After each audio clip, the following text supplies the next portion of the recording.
the back seat. All right, come here. Check the back seat.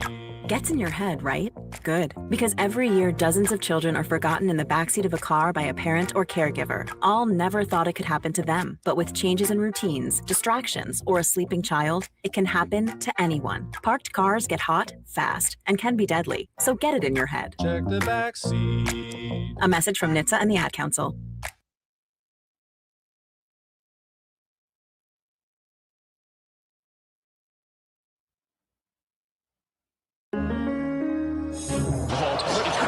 Crossover. Oh, killer crossover. Baseball! Oh, That's crap. Another victim to the crossovers. Cross him up and sit him down. That's crossover. Powered by Everlevel Concrete Repair in Omaha at everlevelconcrete.com. Can you do a quad box on this? No, doesn't look like it. Sad. Where my dog's at. All What's up, Matt? Right there, it says MLB.TV. Then I click on it, and then it takes me to it. Yeah, that's a website, not an app, though. Jake Boss and the Spartans trying to get off to a really good start for Michigan State. It'll be interesting to see this year. They won't have their hitting coach for the last couple of seasons, Adam Eaton. You know way too much about Big Ten baseball. Eats over now the hitting coach. I think he's one of the assistant coaches for the Los Angeles Angels. So a really big loss, actually, this season for Michigan State.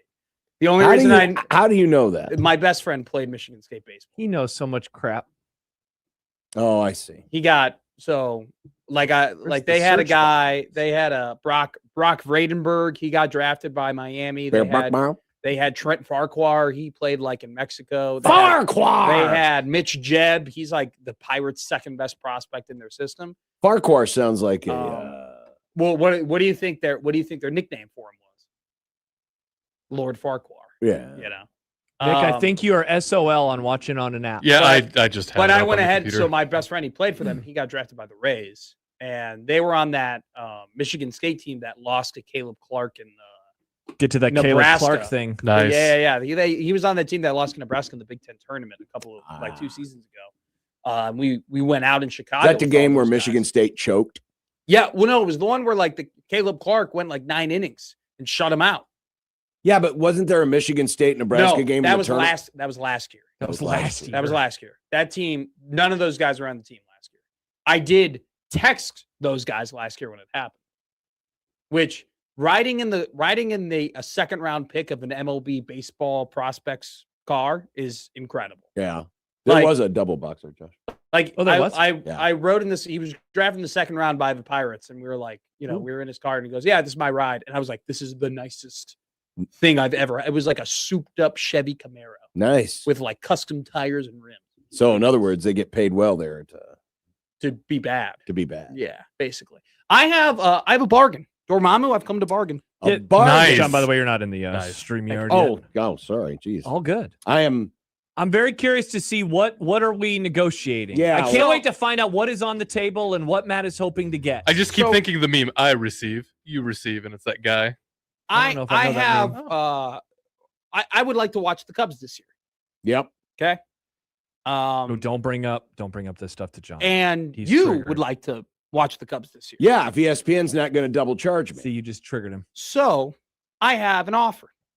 Ooh, double login, boys. I have ESPN Plus where I pay $30 a month. You have ESPN Unlimited. I have ESPN Unlimited because I have to watch WrestleMania and the Royal Rumble and the Chamber and all the wrestling things. I also get Hulu with it. Yeah. And Disney Plus because I've told Josh, no more safety net, baby. Matty Mac's paying for everything on his own now. I was in the room when he learned this the other day when he was telling us about that safety net. room where it happened. The room where it happened. Excellent job by you, Nick. So, yes, Hamilton fan. So, here's my offer to you, John Bishop. You buy MLB TV for $100, $150, and I will give you my ESPN Unlimited login, and we can share together so you do not have to double paywall. And so I will benefit from your purchase of MLB TV, and you will benefit from my love of wrestling. I also would like to be included one Popeyes 5 chicken tender meal combo. Excellent. Wait, what? As Popeyes to be named later. Popeyes to be named later. So Matt, this wait a is second. great negotiating. Wait a second. Don't say this too loud. Disney will send people to your house. No, they You're won't. going to disappear. Well, okay. He doesn't live in a house. Now here's the dealio. They don't know. They don't know what part Checkmate, I live in. Walt. Assuming ESPN doesn't destroy them because they're jerks, I get my MLB TV through my T-Mobile app. But T-Mobile Tuesday. that will not matter to you if you do not have ESPN Unlimited. So it does not matter how you might get your MLB TV. You will not be able to access that MLB TV. No, you can just cancel ESPN Unlimited. You don't have to have. Can you shut your mouth for 2 seconds? Listen. He's trying to get Popeyes out of this. Yes. I get this. Wait a just second. buy Popeyes. I'm trying to get baseball. Stop. Oh, You're not. Forget about Popeyes. I'm excited for it. Can I get some of that Popeyes too?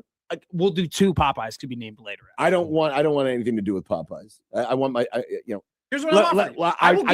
I will give you my login. If you can't do that, if you're not able to do that, well, yeah, let's find out what we can do, and we'll take this up when I get the T-Mobile Tuesday. But I'll tell you right now, if you don't agree to the deal now, what do you mean if I don't agree? If you don't agree to pay for the MLB TV on my ESPN app right now, it's only going to mean more Popeyes that you have to buy from me later. I'm not buying you any Pop. Why do I have to buy you Popeyes? You better hope that T-Mobile thing happens, because if you don't agree to buy me Popeyes, the T-Mobile is happening. Yeah, they have it through 2028. Yeah, T-Mobile is happening, Popeyes? so I will have it, and then we'll figure out as soon as we can get it. Then we'll work something out, so that you can watch the Cubs. And I can get Popeyes. And throw on Popeyes for Josh. No, too, I do not want as the mediator of the deal. There's no Thank you, Popeyes. Matt. Appreciate no you. Popeyes. Very welcome. It's like $8. It's actually $13.49 for Okay, 5. How much could a Time, Popeyes cost? Josh, $10. Josh, time is money. I'll go pick it up. I will do. We'll use your card. We'll use your card. We'll take your card. What do Take you your have? card. Amex? You're not taking anything. What, you have a He's Chase? one of those black cards. Oh, okay. Yeah, the we'll fancy just, one. No, I put a parental be block just on my fine. card so that those crooks can't steal my money. Typically it takes about typically it takes about 2.5 hours to buy Popeyes, so we'll just be back in 2.5 hours with your card. Right. Yeah, sure. Yeah, that's a good. Let's lean into it. Takes so long. Sure. Why is he involved? Because he doesn't like baseball. I Hey, love baseball. That's Peter Which Brand, team are you all right? supporting this Peter- year? I am a Mariners fan. Hey. Go Mariners! I have a hat. I will wear it on opening day. We will get the email from Ed that says, "Wear your major league gear," and I will say, "I got you, Ed. I'm wearing my Mariners hat." Every time I point at you, I want you to speak. Ken Griffey Jr. Does Josh have to be in this room? Yes, Josh has to be in this room. Thank you very much, Matt. And that kid is our new assistant general manager. I watched a ton of baseball last year. A ton. I've watched Against your will. Are you guys somewhat? Are you guys ready for this? I'm watching a lot of college basketball this season. This whole 3 television setup situation, I watched, I would say, more than half of the Northwestern Michigan game the other night. Wow. You would have had to arrest me to make me watch that last year. What did you think of Arrington Page? He had 11 points. I didn't have the volume on, so I don't know who the players are, but I watched the game. The game was on. You weren't really watching it. It was just on. No, it was on. I was watching it. I was and like, as you were reading, you would occasionally look up and see the score bug. Okay. And say, "Hey, look, Northwestern's winning by 10." You know me well. Hey, look, finish my book. Started Michigan's another book. now winning by 14. I haven't put it out on Instagram yet. Yeah. Don't worry. I finished it late last night, so I'll do that tonight. Should we call it? Should we have a new term? You weren't watching it. I mean, I did watch. No. You were grazing it. Okay, I was grazing college basketball. If you have multiple screen TVs on and you're not paying attention to one or more of the screens, 1,000,000%. and you have the sound off and you're doing something else, but it is on in the background. Yeah, but I am peeking. That is up. called. I'm looking. Yeah, but that's grazing. Okay, Like That's grazing. that Miami. You're grazing the game. Miami played like North Carolina the other day or whatever, and I did have that on for a little I bit. had that on, and I claimed I watched it. I might have saw it. Yeah, it's I like- might have seen like 4 plays. It's like going to O'Hare and saying you were in Chicago. It's Mm. that kind of thing. Yeah, I think that's like a perfect yeah, I agree. Like for a while I said like, oh, I've been to Kansas, but all that I ever did in Kansas was drive through it to get to Oklahoma and stop at a gas station. Right. You know? Right. I mean, until I started frequenting Council Bluffs, I don't think I've ever really been to Iowa. Iowa. Because I would just drive through Iowa and just stop at a gas station. So you've never been to Iowa? No, Council Bluffs.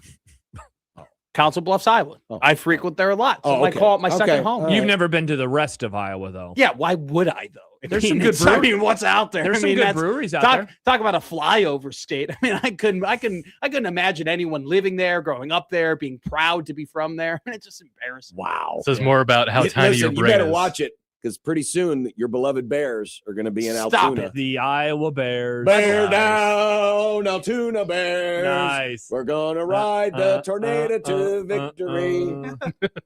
We'll never forget the way you thrill the nation with your legislation. Bear down, Oh, wait, we're actually Altoona Bears, and show them why JB is the worst. You took advantage of a crappy state. Bear down, Altoona Bears. Wow, you know the whole lyrics. Well done. Interesting. Called improvisation, kid. That's good improv. Thank you. By the way, Stibbs wanted me to make a graphic that said, I like the Mariners. I have a hat. And so I whipped one of those up real quick. Stibbs just wants to have anybody, on his side with this I team. texted him about the Mariners a lot last year. I texted About him the Bears? about the Mariners. I did text him about the Bears too. I got the uncut Papa Stibbs. I got those videos of him freaking out. He was like, don't share this. And I said, I got you, fam. I got the I'll show it to you. What are you, I need to 24? see this. No, because 37. Well- Fam is what old people say. Fam. By the way, John, the funniest thing about Stibbs' dad is when he's like watching the game and something good happens, he just runs up next to the TV and just screams at it. Ah! I love how we all fandom differently. Yes, we do. I like how we all cheer on our teams, whether it's the Iowa Bears or the Dallas Cowboys or the Los Angeles Rams. John's team wins the Super Bowl and he yells at the TV, this isn't real. They're going to take it away from me. Because the refs tried to take it away from us. Dad just runs wait up and till screams. you hear about how they took it away from us this year. What did they do? Oh, you didn't hear about this? Did I miss something? So Dipstick, the rules analyst. Yeah, the Amazon. I saw this thing. Yeah, the rules analyst on Amazon was the one who called the NFL and said, hey, you know that stupid 2-point conversion that you blew the whistle on and the play is over and you ended picked it? up the football. And doesn't matter. The play was over and they had stopped playing. Hey, you should review that. And then they did. Yeah. So Terry McCauley, go to hell. Interesting. Go straight to hell. Do not pass go. Do not collect $200. You know my favorite part? And the sea chickens, you can take your crooked ass trophy, turn it up sideways, and shove it up your Rudy Poo candy. You know what? You know my favorite part of that? Nice, Nick. You know my favorite part about that play? John, I know you hate that play. I loved how Charbonnet picked it up, and when they were showing the replay, Herbstreit was like about to really lean in. And look at this hustle. And Charbonnet's just like, la-di-da, here's the ball. He's not hustling. No. But Herbstreit's like, look at that hustle. That's a good team player that right was there. hustle. You ever have too long of a haircut, John? Too long of a haircut. You've ever been like at a haircut place and you're like, wow, it's taking This a is really taking a long while. time.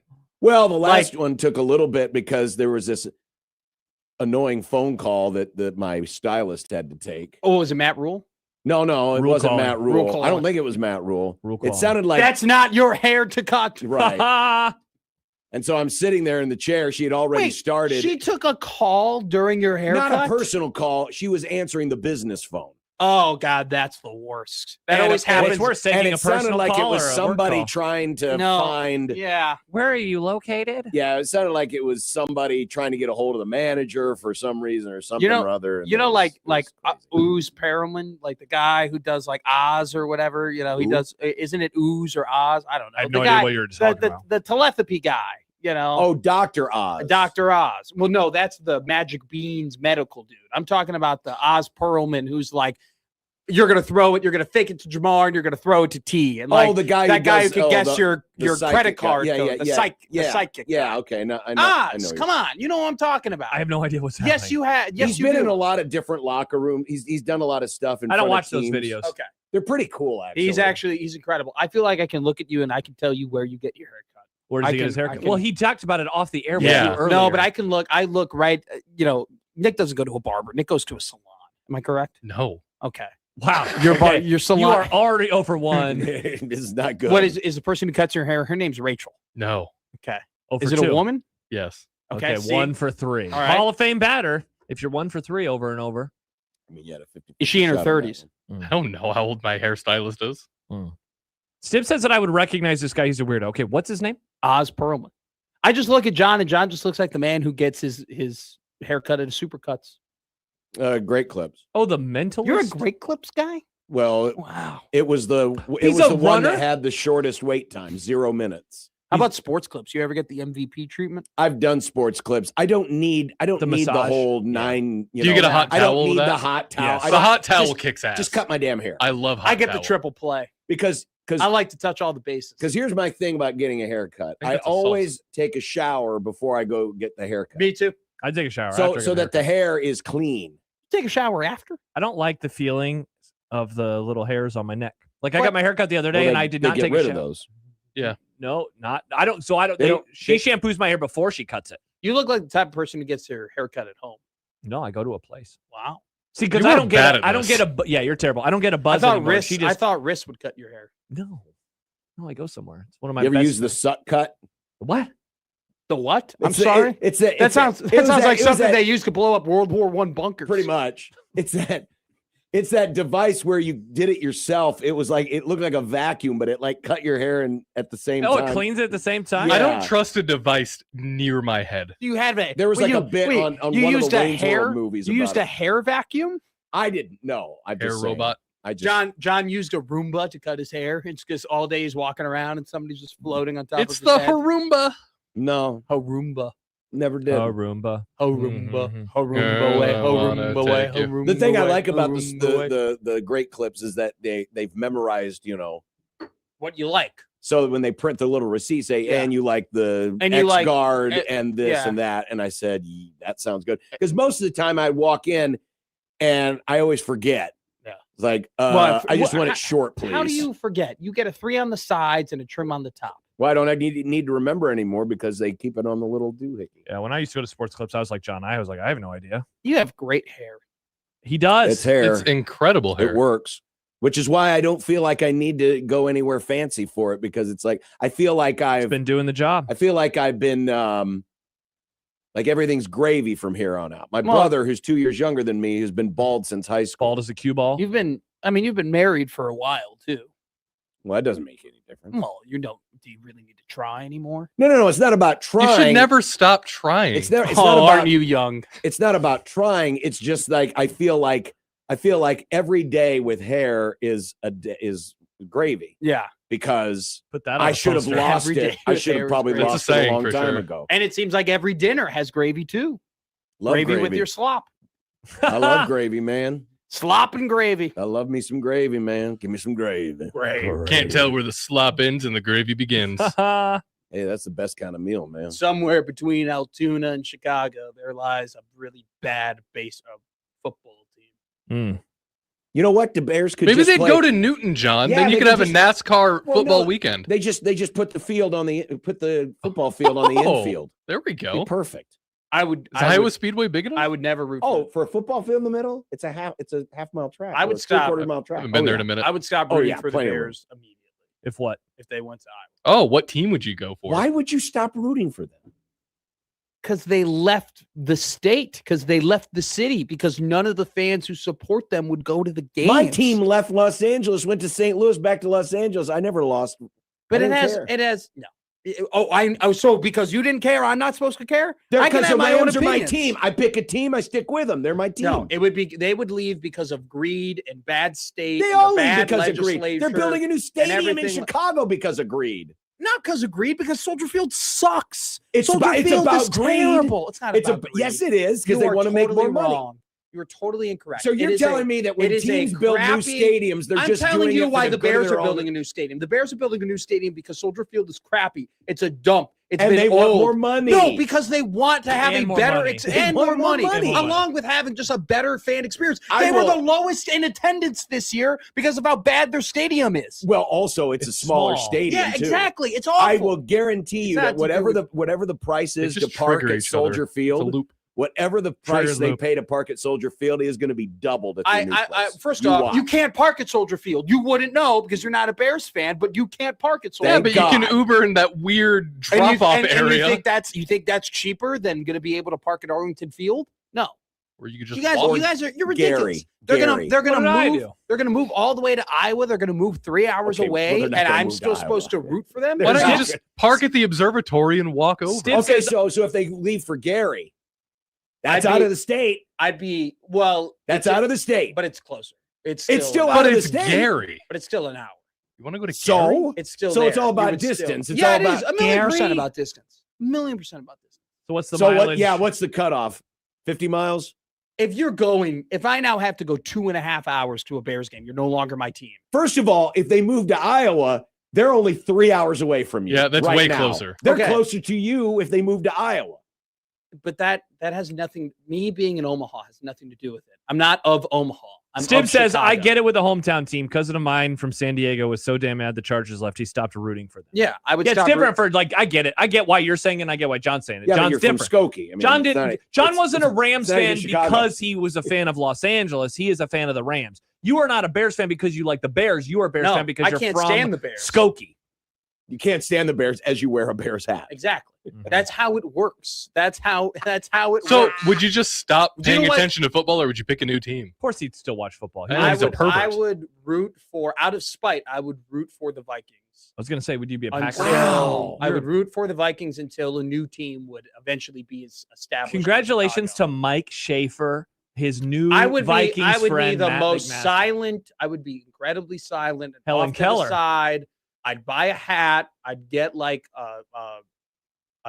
I always liked Harrison Smith. I would get a Harrison. Get a, Harrison Smith get a So- Randy Moss something. and I together. would be a Vikings fan until eventually the Bears got, or the Chicago got another team. If Then the I would Bears- be- So even if the new Chicago team moved into crappy Soldier Field Uh-oh. because Yeah. it's the only stadium they have, I would rather have a team in Chicago than no team in Chicago. Bring the Cardinals back to Chicago. That's it. People What do you think forget. that team would be? The that Cardinals. went back, and do you think the Cardinals would leave? They A would just very do great swappy franchise. swap? They Or had they- so many Or championships. they might call them like the Chicago Staleys because the Decatur Staleys were originally like a football team. What about the skyline? What's another version of a bear? So you have a bear, you have the Cubs, Bruin. a Bruin. There No. you go. The I Chicago would- no, Bruins. God, no. Absolutely not. I mean, Boston's team. I feel like they could use an opportunity. I don't see many bears in Chicago whenever I go there. Animal bears. How many Angels do you see in Los Angeles? Excellent. How Only many- that I mean- one kid I mean, could it's see called them the that City one of the time. Angels. Okay, That's why okay, they but call it I'm just saying how many. No, mean, I know. I mean, how many socks do you see in Boston? A lot. People Actually, wear no. those. There's a ton of socks. Yeah, there's so many socks. Many How many? socks. How many Yankees are in? A lot. Probably a lot. Yeah. How many? Are there a lot of Orioles in That's the Virginia crazy, though. area? Yes, What is an Oriole? Oh, it's a bird. I mean, I get the whole They're around here hometown thing, sometimes, but too. the fact that you would root for the Vikings, Out of spite. that's crazy. Out of pure spite.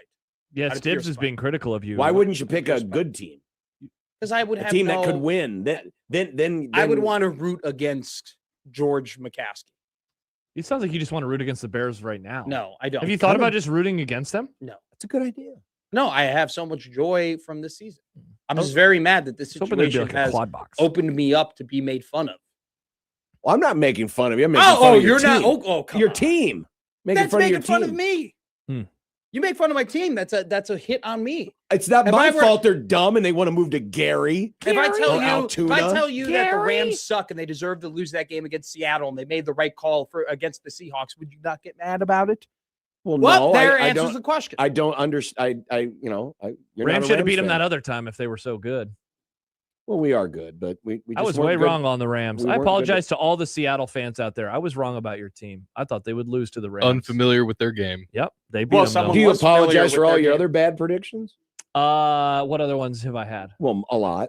I am sorry for saying Nebraska would beat Purdue last week or on Tuesday. I was way You should wrong. never on that. apologize for your predictions. It just Okay. happens. Okay, my bad. Sometimes No, you're you should wrong. apologize. You let the station down by saying that. Nice. And you know what? You Good lost reference. you lost a lot of credibility here. Great. And you're reference. going to have to work to build that. I will do my best. Yeah. I will do my best. All right. Just hope the Western Nebraskans are ready for my takes. I mean, Josh slipped up. when I call it Western Nebraska. Josh slipped up. He's got a lot of work to do. But remember, I had that overtime Super Bowl that once. No one cares. No one cares. No one cares about when you're right. Yeah, we were really triggered about that because the wrong team won and the other team didn't get the ball. Yeah. That So was it back ended when up being the worst of all time. If But- there was an onside kick recovery in this Super Bowl, they called me a madman. I'm so mad. I normally, what is one of my favorite props to put on any of our predictions? Will there be a, defensive or special teams touchdown? and I didn't put it on because John always yells at me when I do. And then I would have said yes, and then there was one. Why do you let people who are older than you in radio affect how you do things? I don't know. Do you want to answer the same question? I don't. Okay. I don't. You guys think I do? We had a lot of props. We were good to go. We had lots of We had props. plenty of props. And now we've entered into the time of year where it's a lot of it's by the like way- John's dinner. It's slop. Don't worry, we can put Formula One on there soon. By the way, that joke was funny because everybody is older than me in radio. For now. That was a joke directed at everybody. For now. Yeah, give it a couple years. Yeah, you'll have a youngster in here at some point in time. And then they'll trigger me. Yeah, well, everybody is this week. Triggering me? It seems like it. It's been the week of triggering. Yeah, It has. You've kind of been on edge. Yeah, you remind me of Nick. I don't know why I'm on edge. Is it because the Bears are going to move to Iowa? Because the Bears are going to move to Altoona. But just think about all the fun. If they moved to Altoona, they could do 2-for-1s where you get tickets to a Bears game and you get 2 passes to I'm not going to Adventureland. let it affect me. Gotta have a Your words don't affect me. Man, Adventureland is fun. They have the ski lift. I love Adventureland. See, if I didn't get mad and triggered and have all these discussions with you, then I would be a boring radio host. No, you can be funny. And okay, think about this You possibility. could be clever. Think about this possibility. Ooh. Bears moved to Altoona. I like that you're saw- just stuck on Altoona for some reason. We saw They should move to Decorah. because it works with the song. Paradise. Altoona. Bear. Decorah Bears. Waterloo Dubuque Bears. Bears. We saw what No, happened. you need 3 syllables. We saw what Dubuque. happened with the Minnesota Dubuque. Gophers when the Vikings got to town. Oh, The yeah. Gophers don't need- became lesser. Yeah. The Gophers Ooh, used to be really good. Suck on that, Hawkeyes. This would take both Iowa and Iowa State. This rocks. Go Hawks. It'd suck all the juju out of there. And I don't want to Iowa- suck anything in Iowa. See, you should move to Decorah. Population 7,500, but they have multiple breweries there, including Toppling Goliath. And Oh, Decorah look at that. Bears. Pulpit Rock from Decorah, Iowa. Where we got this hoodie. You're such a nerd. That I like beer. I like hanging out with my wife, Actually, drinking a think- sud. Think about it. The Bears Sud. That's what they call them. The Bears should move to In Decorah? Knoxville so that when I go over there every year, I can watch both the sprint car races and Bears training camp. You can get him a hat. Here Hey, you go, Matt. it's time for the second heat race. Oh, by the way, and the Bears are going to do some shell drills now. And then you could get a new hat, Matt. Instead of the classic C, it could be, the helmets would have to change too. It'd have Be to an I. be in Altoona. Isn't it an A?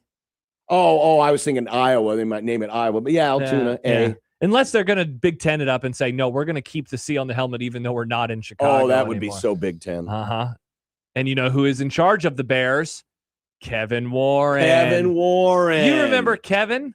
How Kevin Warren didn't drive you away from being a Bears fan, I'll never know. He's on his way to doing it. He's doing a pretty good You're job. coming off of like your best season ever, and you are down. You That's sound like true. me. Yeah. Oh, I wonder why I'm down. Because my team and their crooked state who couldn't manage a target and a governor who apparently is going to be potentially elected to be the Democratic nominee for president is now going to allow my beloved team to get embarrassed and potentially move to a different state. I love it. Yeah. Oh, let's all vote for, welcome to my side. Yeah, let's Down all- with the Dems. yeah. Like let's all vote for JB. He did such a great job in Illinois. He lost one of the most historic teams and products. Yeah, let's get him in the White House. What a dumbass that guy. Right? And he goes, I'm here to fight against the millionaires and billionaires. Well, Isn't he a JB, billionaire? Are you gonna fight yourself? You're gonna punch yourself in the face, you billionaire? I was going to say, that guy's rich. That guy sucks, That's awesome. right? I mean, Don't that worry, guy- you're not going to move. You're not moving to a different state. We don't have the long-term list actually, but I would put this on the long-term list. There is no way in hell the Bears are moving out of Illinois. They're going to move to Arlington. I don't know. You got Yeah, but Matt Let's go to- McMaga writes, John. I mean, if anything is going to make me a Republican, it's a Democrat fumbling the Bears out of the state of Illinois. Wow, it's all of the other stuff that's happened in the world, but this is going to push you. Yes. Interesting. Yes. Well, I mean, Fascinating they're not priorities. they're not the smartest people in the Taking world. rights away, but this is the thing. Okay. I tell you Go that Bears. I'm not into politics. Yes. Good posture for someone without a spine. Ah, Well, are you talking about JB? your guy JB. Good guy, My guy, JB. JB. Uh-huh. Mick Pritzker, if you will. Wow. This December, is fascinating. February the 13th. December, where's your brain at? February the 13th, the day that young Matt learned that doesn't matter what party a politician's a part of, they're all idiots. Mm. That guy is the biggest idiot. Oh, That yeah, guy he's- is on he- top of the world. Yeah, he's pretty dumb. Stib says Matt's on a list. Uh-oh. Got and on then any planes don't, lately, Matt? don't even get me started about the mayors of that city either. Wow, you are triggered. It's bad politics, and it's causing my fandom to be affected. Yeah. I don't care about politics. All right. I don't go on Fox News. I don't go to CNN. I don't really care about. I don't care. Right? I care about It's a Thursday segment. who's running out into the field and representing the Bears. Right. And now I got to go and watch that in Indiana and Hampton Or Iowa.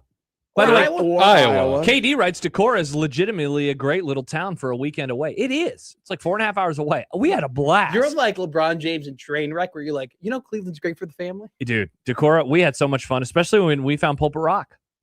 We had a lovely day. So, I think you underrate how relaxing a small town is. It's great. Well, but it won't be that relaxing when a bunch of Bear fans show up. I don't want to be relaxed. I think I'm at my happiest when I'm wired. Well, you must have been really happy a tired, moment ago being because you had a tired, real wired, nice being rant there. wired. Exactly. Interesting. Yeah. That was a good rant. I feel that way. Sometimes I'm like, I wish I had a little time off to do something. And then when I'm off, I'm still like doing stuff. So, Only you low T Democrats are tired. Nice. I'm a high T wired Republican. Look at you. Wow, Joking, by the way. That was my sarcastic voice, everybody. What a crossover. It really took a turn for the right. Yes, it did. Turn for the right. Welcome to the correct side. Wow, good job by you. Welcome to the correct side, Matt. All right. Oh, by the way, we just missed the headline. Michigan State's just taking the lead on Louisville. Big Ten baseball is back. Jake Boss and the boys. Okay, before we leave, I just saw a tweet. I don't follow old Faux Polini anymore, but it showed up on my TL. Yeah. And it was referencing Jeffrey Epstein. And I thought that's a funny Photoshop.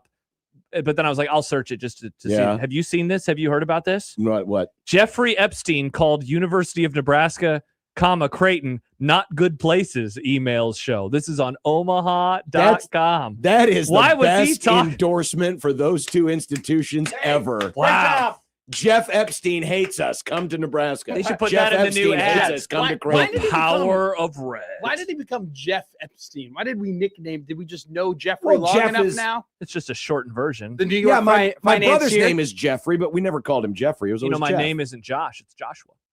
Well, my name's not Matt. I'm Nicholas. Yeah. John is John, though. What are you, Jonathan? Nope. No, he's just John. Just John.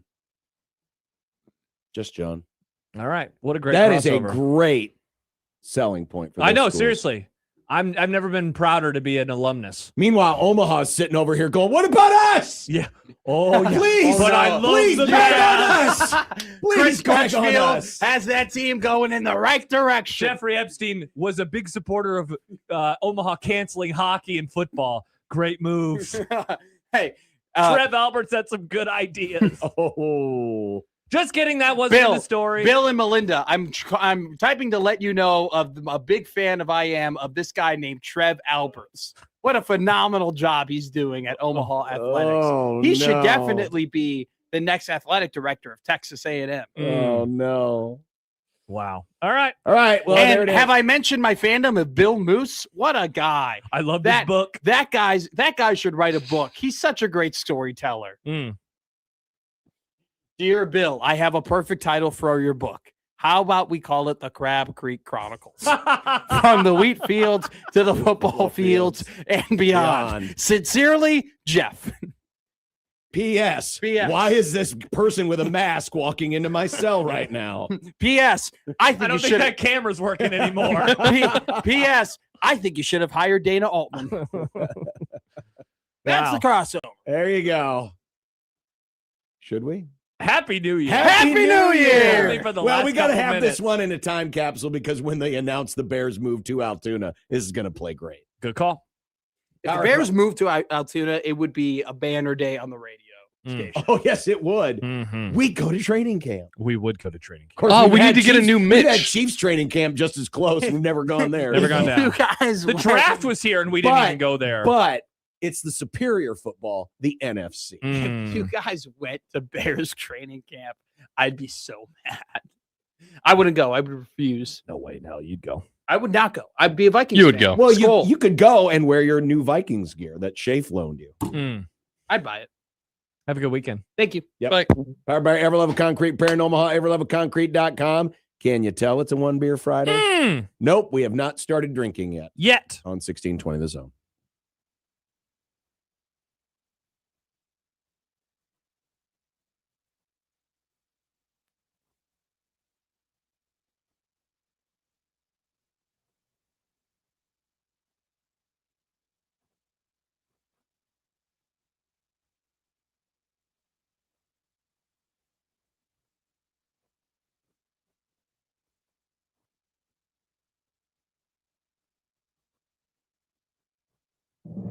Weather from KETV News.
Unsportsmanlike conduct on 1620 The Zone.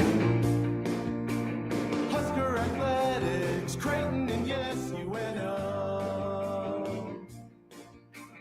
Don't miss a moment, they'll give you your fix. They're on every day from 2 until 6. Spend your afternoons with John, Josh, and Nick.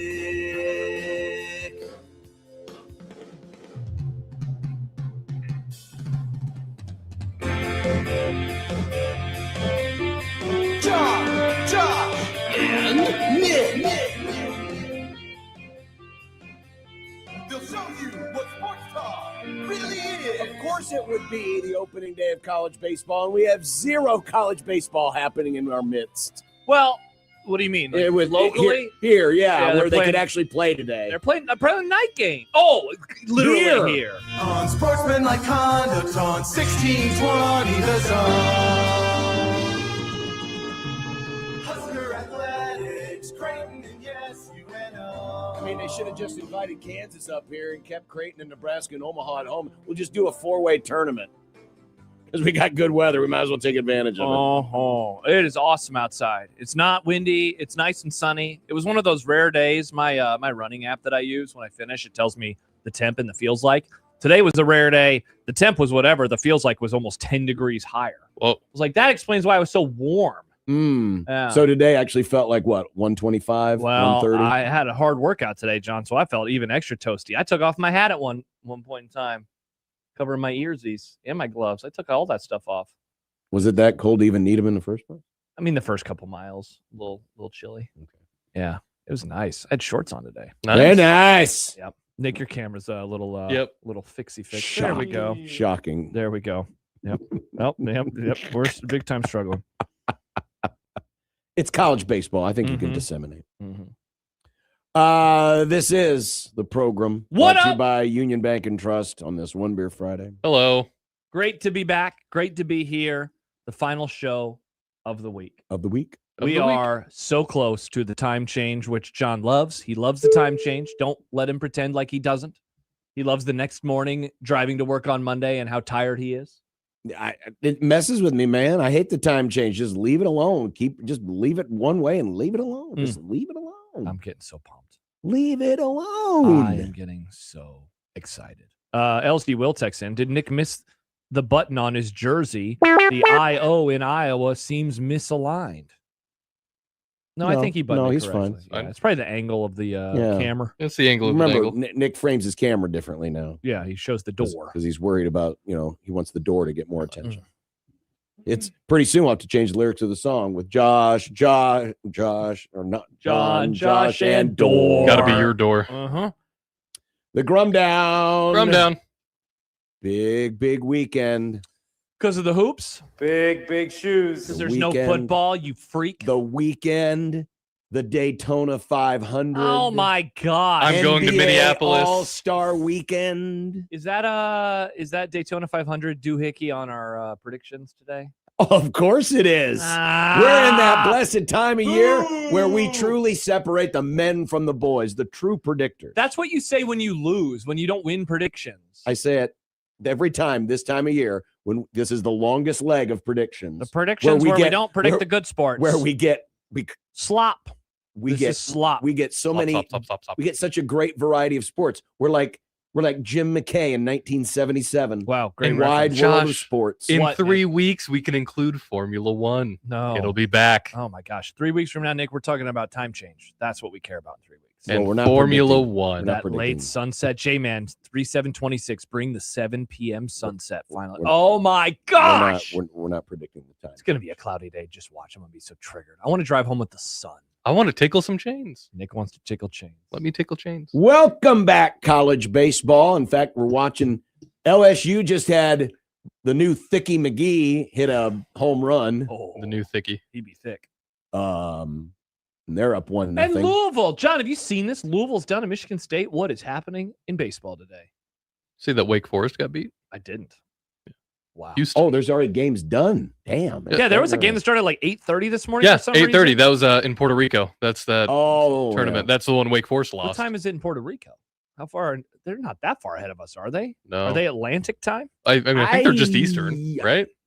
I don't know. Puerto Rico's not Atlantic time, is it? It would just be Eastern time, But, I think. Mike, The Caymans were, because that's what, remember. It is Atlantic. Oh, it so is? it's 4:41 right now. Oh, man, the day would almost be over. We should do the show from Puerto Rico. Could take. But then actually, no, it'd be 8 o'clock at the end of the day. Yeah, they've had some issues with the whole hurricane. Kind of wiped out a lot of things. Electricity. We have tornadoes sometimes here, John. Well, yeah, but they're still recovering. That sucks. I want you to go to somebody who's experienced a hurricane and say, yeah, I've lived through a tornado. It's basically the same thing. A what? A tornado. Tornado. Tornadoes are up back I on love how Tornado. you say that. Tornado. Tornado. But yes, college baseball is here. How many days or weeks until you're on the call? How many days before you're behind the mic until we're at the stadium? And I have no idea. I don't know. And I over or underdress every time. I bring a coat. I don't need it, but then I'm a little chilly because the wind comes in. Wear a coat, but with your shorts. Yeah. Okay. That'll cover it all. Interesting. Will Crab Creek leave a mark on dear old NU? A lot of crabs. Kent's Movie Club. It's back this week. The Sting. Feels like it's been 100 years It since I does. watched It this does. movie. Yeah. I look forward to this conversation because I remember. did you know this movie was Best Picture in '73? Oh no, I didn't. You know Yes. what? I was going to do my Wikipedia prep on Friday, which I usually do for Movie Club, and then I forgot, and then I just realized I didn't do it today. Yeah, it was Best Picture. Oops. We need to go through 1973 and see what other movies came out that year. Okay, what a fun topic. The Big Ten is backing off on the auto bids, but they still want a 24-team CFP. Wow, that's so exciting. Yeah, that's great. Mm-hmm. Robo-umps have their marching orders. Ooh, Roger. France Ferdinand. sucks. Oh, he's dead. rip. That's what started World War One. People forget. France sucks. Look at you, Mr. Olympics. Predictions, as we mentioned earlier, One Beer Friday. I was able to get a graphic put together for predictions this week. Yeah. And the Good job, Nick. Super Friends Roundtable with Farmer Jack. At 5:30, I just confirmed with Jack. Good. 5:30. Sure, he's going to tell us about how he's planting his new field. Yeah. Oh, yeah. Yeah. Today is a great day because this is the day where every year Jack gets really triggered. And you're saying that's the day that ends in Y. But this day, Munch Madness. Oh, no! That's what he does. What Munch Madness is this? Like 18? Oh. Got him! I saw it on the graphic. It's a lot. It was an X and then a V and then I don't remember how many other Roman numerals. How many I's? So there we're at were behind least it? at 15. But this is the day. If you want to have a little fun with Jack, if you want to have just a little fun, find him on the unnamed Twitter feed and just say, hey, I disagree with some of those picks today. Hey, how come Red Lobster wasn't on? Yeah, just see what he does. See if he responds to you. Maybe like 8 times. How come Crab Creek Crab Co. wasn't up there? Exactly. Do you hate Bill Moose? Yeah. 402-951-1620. Prairie Flower Casino Zone hotline. You can find us there. We are always there. It's also a Can't text rhyme line. there with there. My bad. It's also a text line. We got lots of James texts coming Taylor in. literally shower the people you love with love. So, I mean, I think you can rhyme the same word twice. There you go, Nick. You know, if James Taylor can do it. Rhyme time, but THYME. It's not a crime. It's Sublime. not a crime to rhyme for time. When you're feeling sublime and you're eating a lime. Something That's like that. prime. Twitter feed, like you mentioned, at USC 1620. Yeah, we just got one from Sam who writes, Sam. I feel like baseball is the opposite of cold jogging's 20-degree rule. What? do you mean? I don't know this 20. Like if you're watching baseball, it's he's colder. He's talking about your whole, the temperature feels warmer when you're 20 running. degree. Yeah. So he's saying that. Yes, because When you you're- just sit when we do the show from the ballpark, we just sit there. I don't move. And so then it's Well- cloudy and gray and the window is open and I just get a little chilly. Ask the people who sit in the outfield during the afternoon games at the College World Series. Well, that's when it's really hot. That's when it feels about 40 degrees warmer because you're literally sitting direct sunlight. Yeah. While the rest of the stadium is in shadow. Wow, it's gonna be weird this year when I'm like talking to people at the ballpark late into the evening. Talking to people. At the ballpark? Yeah, They asked a question. They're probably going to look at you and say, "What are you?" I want to doing? negotiate. I want to say this is the number that I want for every game. If yes, then I'll do it. If not, then I don't know what's going on. We'll find out. I can't wait. It's going to be fascinating. It's going to be really interesting. The Equitable Bank Zone inbox is John at 1620thezone.com or Josh at 1620thezone.com. We have put out an offer today. Yeah, we got any responses? I don't think so because Okay. Nick I had him to send it to Nick's email. Oh, but it is Valentine's Day weekend. Yeah, and it's as we know, this is the ultimate greeting card holiday. Yeah, it's a pretend holiday and florist holiday. But if you would like to still celebrate without giving in to the man and buying the grift, yeah, we, the program, are willing to do for you something for free. And that is if you would like us to record a custom Valentine's Day greeting for your loved one, send in your request to Nick at 1620thezone.com. Yeah, I haven't gotten anything. And we'll record them. And so we'll do this. And We'll do this. So if you have a special message you would like to send your loved one, just send Nick the email. Say, here's who I want it to. Here's what I want the boys to say. We'll take care of the rest. It won't cost you a dime. And then we'll email the audio back to you. That is awesome. We are nice people. Now, we won't have time, unfortunately, to go and record these in a separate studio, so we'll just have to do it here on the show. Live on the air. Yeah. That's even better. Yeah. So Baymon says I'm totally doing this. So you'll get to hear our mistakes. Uh-oh. Well, thank like you. if I say, "Hey, Betsy," and then her name was actually Sue, then we'd have to start over again. That would be problematic. Yeah, you got to say the names right. Or if you're like Chance, make the message generic in case I meet someone in 2 years. If you want to send, if you would just want to send a generic greeting and then just have it in the bag, and then I have been in love with you ever since the year I met you. Or how about I love you, and then we do a space, and then you can just put like a robot. Andrea. Oh no, we won't do that. I mean, we'll just be generic. We're pros. We know how to say I these care things. about you. We're pros at pros. I care about you a lot. Bill Moose didn't say that. I like to hold your hand. Ooh, Beatles. Maybe we should just sing Beatles songs. No. YouTube would hate that. We can sing them. No. I tell you something. Oh no. I think you'll understand. See, these could be our R.I.P. Hand. I want to hold your hand. I want to hold your hand. So if you would like to take advantage of this free offer, absolutely free, no strings attached. Yeah. 0 strings attached. Yeah. Send your requests with what you want us to say to your loved one to Nick at 1620thezone.com. And then we'll do them. Here we go. Hoof Hearted has already given us one. This is to my fiance, Michelle, who left me. Here I sit, brokenhearted. There you go. All right, let's get it to Hoof Hearted. Awesome. So we'll take them as they come, but we're only here till 6. So yeah, then we got to go home. Yeah. So this free offer only lasts for the next 3 hours and 10 minutes. Nice. And then you're on your own. Then you got to. Sounds like me. Last. Then you got to buy into the grift, and you've got to get the flowers and the card and the chocolates and all the nonsense. Yes, Nick. What's that, like, what, 300 times? Good for you. Ha! Nice one, Nick. That's the Grum. We'll come back and really get cranked up. The Crank Boys. The Crank Boys. Uh-huh. Which is perfect for this weekend. Also, let us know what you're drinking. Hashtag One Beer Friday. Oh, that too. Yeah. 1620 the zone.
Girl Scout cookie season is underway. They got cookie booths. You can go to girlscoutofnebraska.org to find out where the cookie booths are in your area.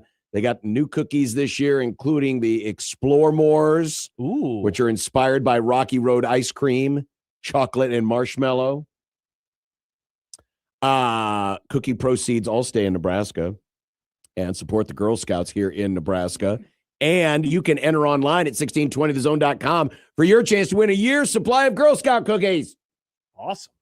Imagine having all of your cookies taken care of for a year. I love cookies. I also love cookies. So enter online, 1620thezone.com. So now we are asking for people to send their Valentine's request to Nick at 1620. Yeah, send them to Nick. I just got one myself. Oh, well, I mean, it happens to come into our inbox, I guess, but I just thought it'd be easier if Nick took care of it. So this is from Bad Takes Doug. Bad Takes Doug. Oh, great. To my Valentine, may our love triumph just as the Skurs Hoopsters triumph over the Jays. Happy Valentine's Day to you and yours, Bad Takes Doug. This isn't what you were hoping for. John was hoping for smut, not trash talk. No, I'm hoping for people who want to actually want to celebrate. Huskers are their red, loved Blue Jays one. are blue. The celebration. We don't have to do poetry. I'm just saying I want people who, would like to take advantage of this nice free service. Well, we just gave it to Bad Takes Doug. Good job by you. That was the I'm sorry, he wrote it. Dumbest thing I've ever heard. Well, that's what he said. I mean, that's just stupid. Tough. Go back a couple of years and it's not totally inaccurate. Well, it's not a couple years ago, though, John. Doesn't matter. Time travel, sadly, not real. If it was, I'd go back to January of 1996 and just live in that world for the rest of my life. Well, as we know, time travel doesn't exist, but things do linger. Nice. Like the Crab Creek Chronicles. So it has been quite the interesting week. Yes. With Bill Moose's book coming out and producer Josh investing that $13 so that we could thank you, Odson, get the excerpts, and now everybody's reacting to it. Yeah, and all by the way, different anecdotes and stories from the former Nebraska athletic director. Every time I hear someone talk about it, they all say, "Yeah, I didn't read the book. I just saw some of the excerpts tweeted on the internet," and I think, welcome. "Oh, interesting. That's probably us." You're welcome. And as promised by SIP, there was a lot of interesting stuff in there about how things went, the dysfunction. I mean, I guess the biggest takeaway was how Bill Moose characterized the internal situation at Nebraska athletics. And it was dysfunctional. Yeah, yes. Good take. We knew that there was dysfunction. We always knew that. But to actually have somebody who experienced it on the inside detail for us exactly what went down, how it went down, who it went down with. And at least from one person's POV. Right. Was rather interesting and does cast kind of an interesting shadow over the athletic department. I was reading from Sean Callahan yesterday, and his conclusion was, in some ways, this is a black eye for Nebraska. I'm sure something any future coach or administrator considering a job here will take into account. Now, obviously, the people at the center of this, I don't believe anyone that was mentioned by name is still in their similar position or even in a position at Nebraska. The only person it's Hoiberg, right? Is, well, I'm thinking of the administrators. Oh, yeah. Is Jim Pillen. And he has a different job But now. he is now the governor. He is no longer a Nebraska regent. Yeah. But Hank Bounds is long gone. Ronnie Green is long gone. Ted Scott Carter. Frost, Ted Carter, they're all gone. Obviously, Moose is long gone. And so while this does not reflect in any way, shape, or form the individual merits, business acumen, intelligence, work ethic, ego of the current administration, whether it's Dannon. I was trying to go from president on down. I'm trying to remember who all the people are now these days. President Gold, Dr. Gold, the chancellor, who no longer is the chancellor because he just stepped down. So they're in a period of got an interim chancellor right now. Or, like you said, Troy Dannon. These things don't reflect on them directly. But does it still linger? Did it leave behind a bit of a black eye to where people in this industry, and we know that people in this industry aren't always the prescient, wide vision people that we think they are. They do react very short term. They operate in the same world of rumor and innuendo as most of the rest of us. Think about it. They were mad about a football season being canceled to the point where they were going to cut off their nose, despite their face with leaving the Big Ten for the Big 12. That's, I think, the only thing that's going to stick around. Right. But does it, as Sean wrote, is it something any future coach or administrator considering a job in Lincoln will take into account? Just this underlying current of there's meddling that goes on, and while those individuals may be gone, the culture of that is harder to shake. So we had Sipple on Wednesday. This is only a few years in the rearview mirror. It's not that long ago. Bill Moose, 4 years in the rearview mirror. Bill Moose got pushed out 5 years ago this summer. Bill Moose got hired 8 years ago this fall. I mean, think about that. What we're talking about. This is not even a decade old. Any of the things that happened, or 9 years ago this fall. That's a great question. Like this. Will this hang over everything? I think that, like I said a couple of minutes ago, I think them wanting to leave the conference in theory, or at least one person wanting to leave, I think is the one kind of top line headline. I mentioned yesterday, hey, this college football pod I listened to, they talked about this. So I listened to that. And first of all, they made fun of the title. They made fun of him needing an editor. So like we all of us had, it seems like, the same kind of general view.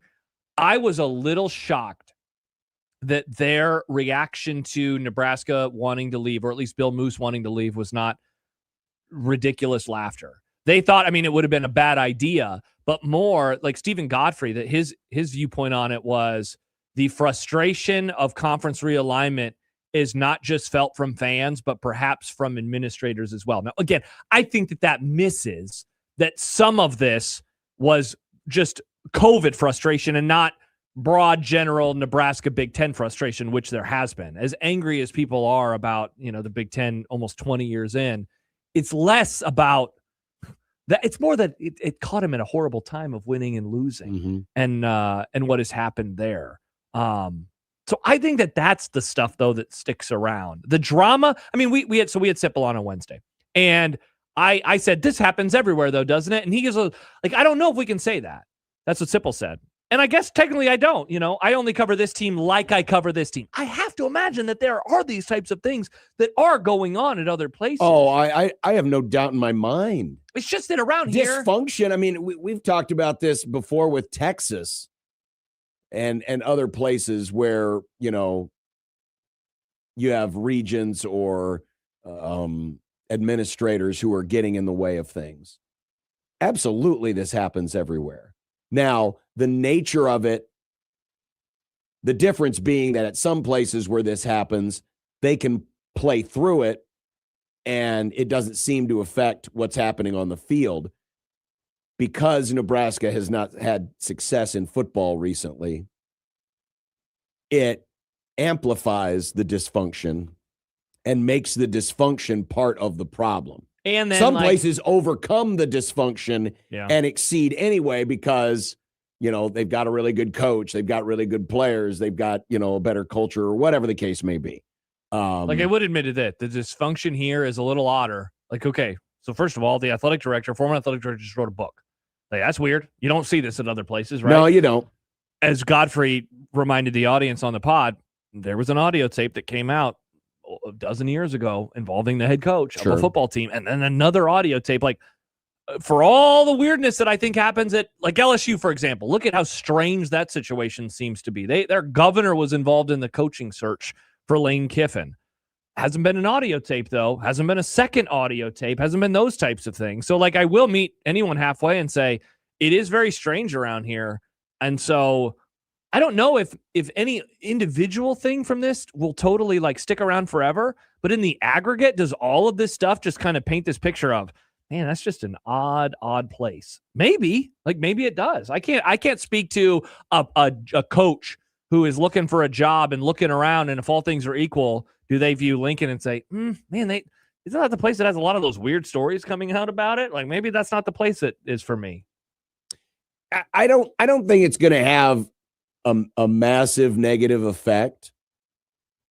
I think all it does is just reinforces why Nebraska has struggled, or at least gives people an out as to say, well, Yes. Here's why they struggle. Yeah. Whether or not that's actually the case.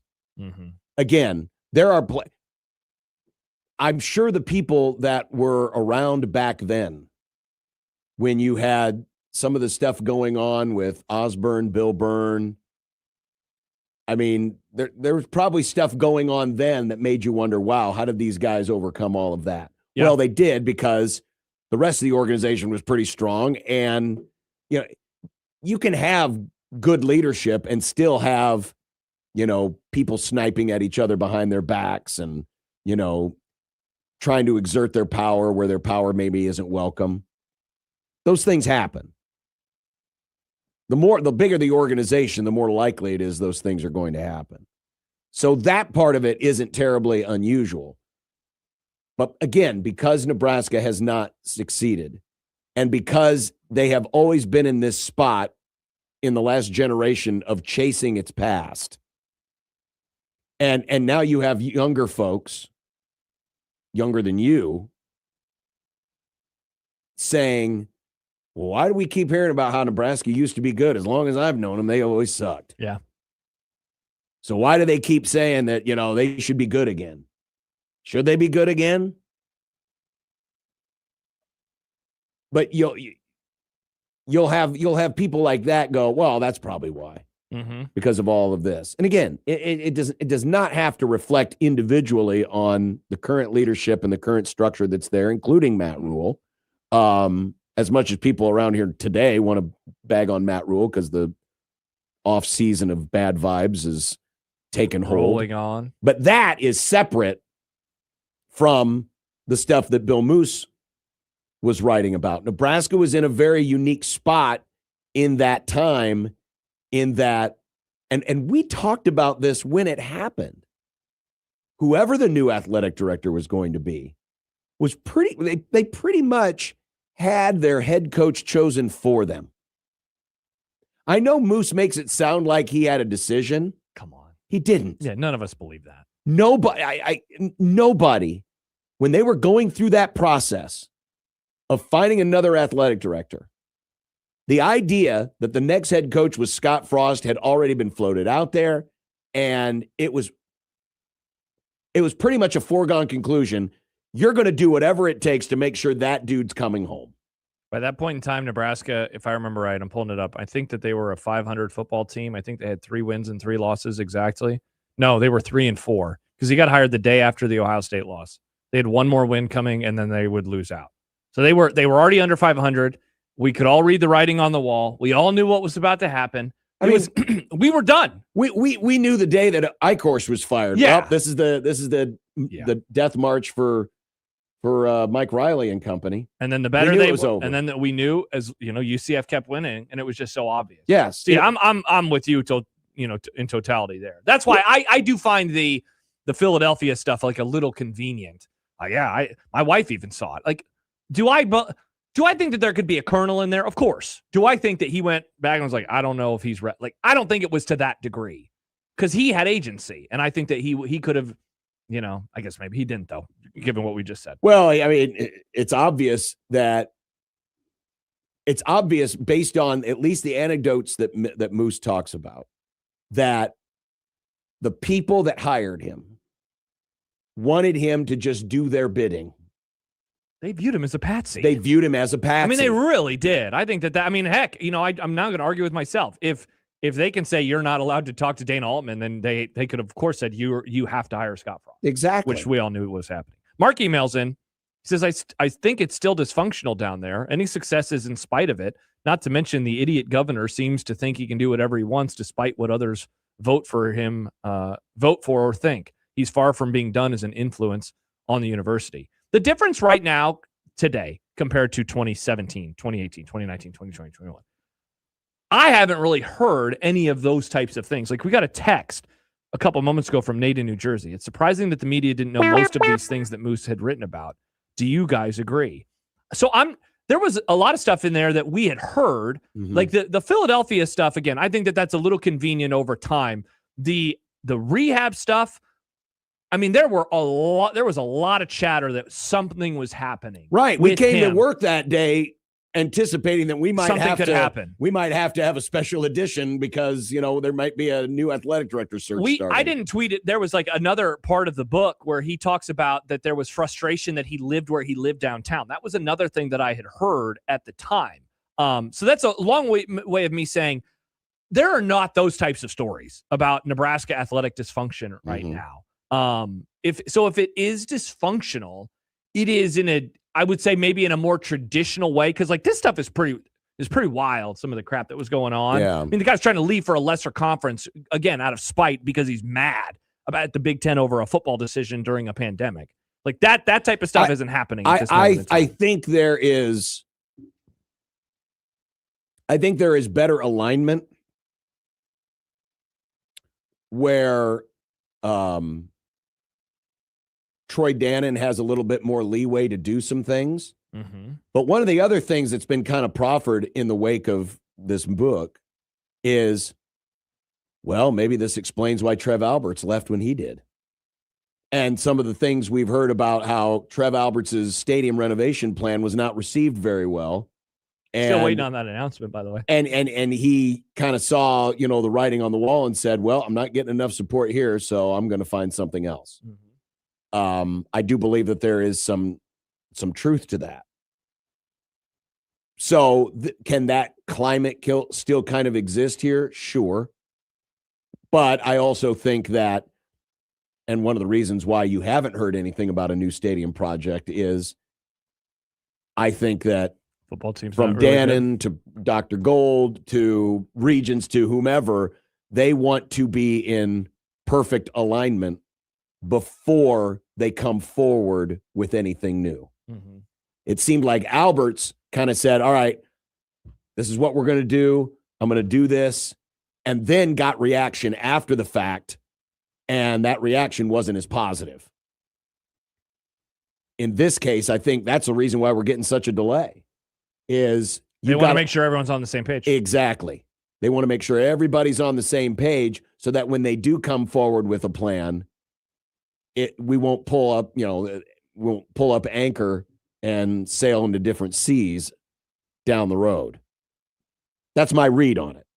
I don't know if that's true, but I think some of it too is that the football team hasn't, like, there was a question from Sam McEwen in his mailbag today, and it was essentially, if the team was better on the field, do you think that they would have already started the renovation process?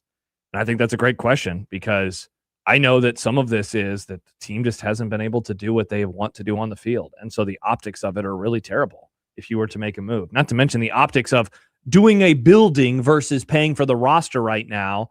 There's some people, as we talk about all the time, they would rather do brick and mortar, truly, because that matters to them. You do that, it's going to be around for generations. You pay for a player, it's a dinner. Eventually, it's going to be gone in one way or the other. Right. But the other part of it too is the renovations, and Dannon has said as much.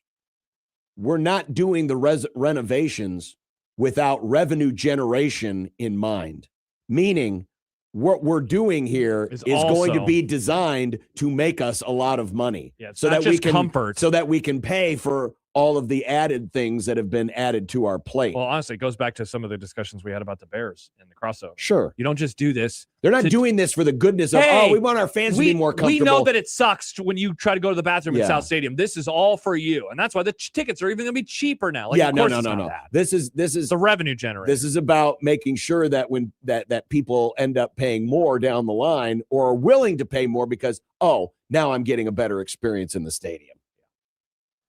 Which is why some of the plans have talked about, creating club sections and things of that nature in West Stadium. Mm-hmm. Yeah. It's about making Memorial Stadium more of a money maker. Mm-hmm. And some of that is a fine, eye hole to thread because obviously for a lot of people, it's, man, they just got to do something about South Stadium. It's awful. But in reality, those types of things aren't going to help pay the bills as much as taking care of the high-end people. And so I think you're trying to create the delicate balance of when you come forward with a plan. I know we've kind of veered off now into the whole stadium thing, but it's coming forward with a plan that does what you want it to do, and that's generate revenue, while also being able to sell it to the rank and file fan who just wants a better experience than sitting on a wood plank with the nearest bathroom several hundred yards and several hundred steps away. Oh, and by the way, it's going to cost more than $500,000 or $500 million for a team that is really struggling on the field. Yeah. There are just so many layers to this situation. If you want perspective on how expensive things are getting, and I know most of you understand this, they just completed renovations at Tennessee's baseball park.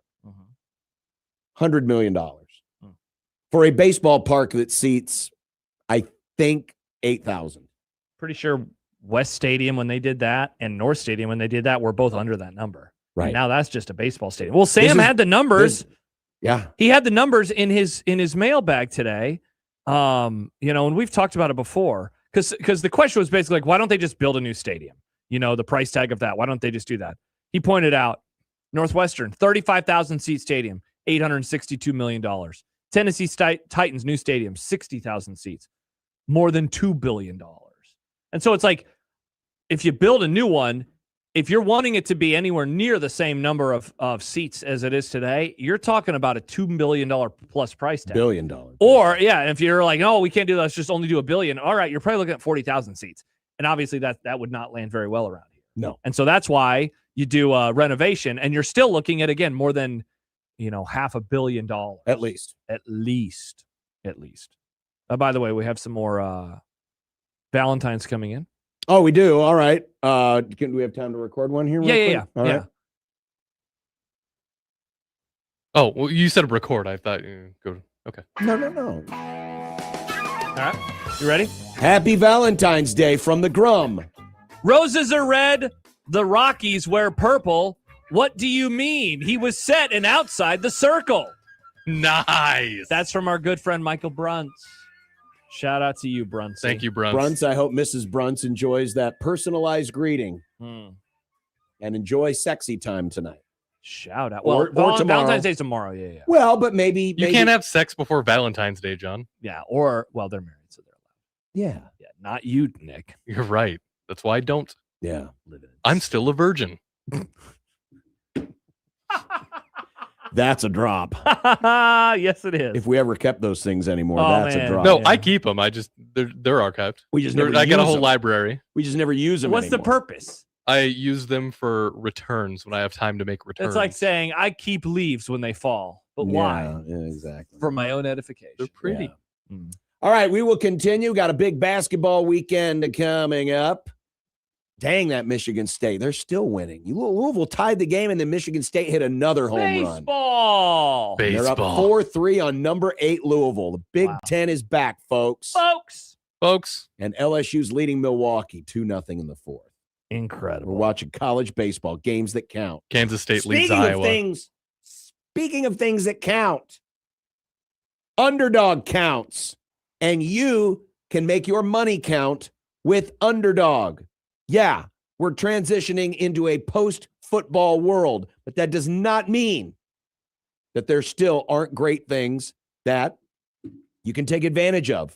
like basketball. Fast breaks, buzzer beaters, block parties are back. Underdog's the best place to get in on the action because playing Underdog right here in Nebraska is so easy to do. You pick your favorite players, go higher or lower on stats like points, rebounds, steals, and more. A lot of different options. Get your picks right. You can win up to 5,000 times your cash. And there'll be some all-star availabilities this weekend. And then when the regular season gets cranked up again, you can get right back on nightly action in professional basketball. So download that app today. And put in our promo code 1620 the zone. You can score $75 in bonus entries when you play your first $5. Again, the promo code is 1620 the zone. Underdog, make picks, win money. Must be 19 plus and present in Nebraska. Terms apply. See assets.underdogfantasy.com for details. Concerned with your play? Call 1-800-MY-RESET or visit ncpgambling.org.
I got one more response, or actually two more responses to our discussion from last second. First of all, Whopper points out, for reference, the Chuck cost $131 million just over 15 years ago.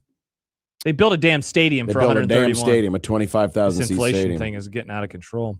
Kyle, noted Wisconsin fan Kyle, says, I think you guys are doing a lot of hoping and wishing when thinking there's less meddling from outside people in the athletic program. Rule proclaimed money wouldn't be an issue anymore. Does this roster look like a roster that says money isn't an issue?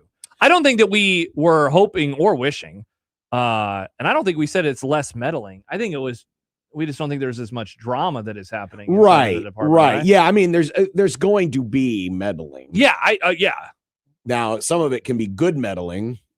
That's a good point, though. Like, is it I mean, obviously, you know my answer. Is it a concern that I think that they talked up a big game about having all this money to spend and they haven't shown that? Yes, obviously. I've called a spade with Nebraska football forever, but especially over the last few months, as it seems like they're just not moving the direction that I think anybody expected them to. Yep. I just view this way differently than what was happening back in 2019, for example. There are not rumors that the athletic director currently at Nebraska is having all these issues and passed out at various bars. Like those types of things. Yeah, that's gone. Yeah.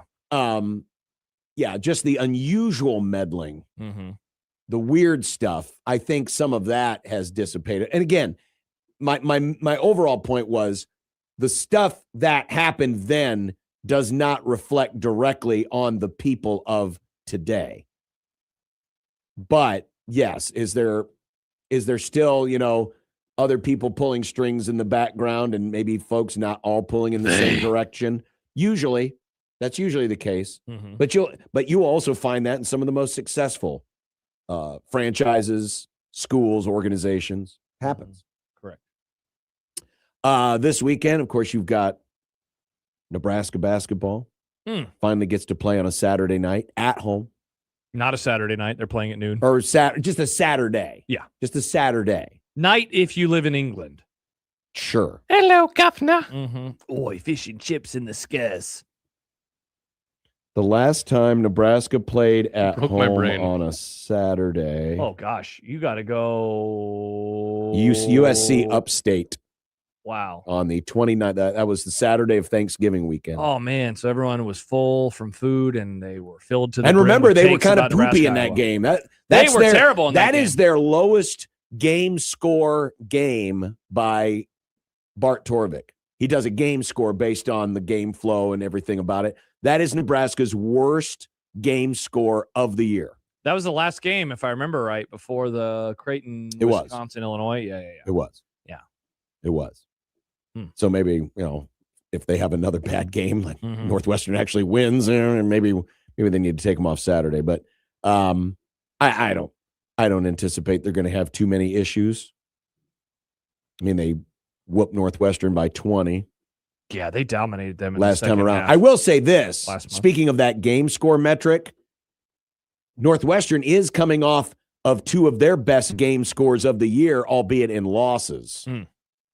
And this is on a 0 to 100 scale. The Iowa loss, 76-70 in Iowa City, was an 88.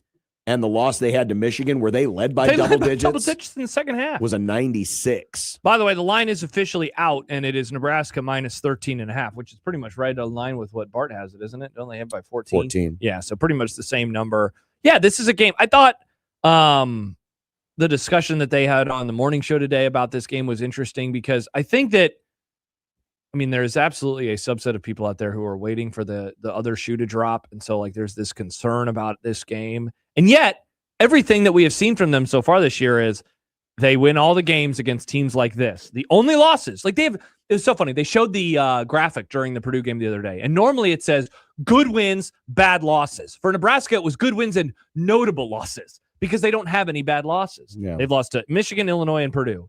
Top 15 teams, right, according to Bart. So they've lost to really good teams. Yep. This is not that. This team is not one of those teams. This is a bad team. Outside of the fact that college basketball can be weird and weird stuff happens, and they just took, Michigan to the brink, I guess maybe I shouldn't be as confident as I am, but they're fine. Yeah, they're fine. They're fine. They are fine this week. They are. Meantime, the Jays are hosting Villanova. They are not fine. Now, they are fine, at least in the sense of trying to stay in the top 5. But that could be in jeopardy here. Come on. The next few games. God, what are you doing? Because after today, it's back-to-back road trips to UConn and St. John's, the 2 best teams in the conference. Easily the 2 best teams in the conference. This is, I mean, interestingly enough, this was the last game played by Creighton before this stretch where it seemed like things unraveled defensively. They played one of their best. In fact, this is their best win of the year, easily. When they beat, beat Villanova in Philadelphia, this is their best game of the year. And they were able to do it against a Villanova team that still, outscored them in the paint. But Creighton did out-rebound Villanova. But if you remember back to that game on January 7th, that was the game where Swartz, Dix, and Harper all were aces from mid-range. Creighton had a great second half. They shot 67%, and that's crazy. And rallied from 10 points down early in that game to win. So the blueprint is there, but you do wonder now, how does Villanova attack them a little bit differently, given where Creighton's struggles have been. Though, and I for Jays fans, I do suggest you check it out. I retweeted it. Matt DeMarinis did some film breakdown of Owen Freeman, right? Of when Owen Freeman was on the floor and some of the things he was able to make happen. Remember, we mentioned yesterday, the Jays were plus 18 when Freeman was on the floor in the plus minus. Man, how nice would it be for Creighton if he was able to provide this kind of an impact where he's not a net negative. He's not a black hole when he's on the floor. And Mac talked about it yesterday in the practice audio, that the combination of having him and Jason Green on the floor at the same time is probably something we're going to see a little bit more of. Maybe that again starts tomorrow. We'll see. But they play a really good center. Duke Brennan is one of the best offensive rebounds in the country. So we'll see. Yeah, but sure.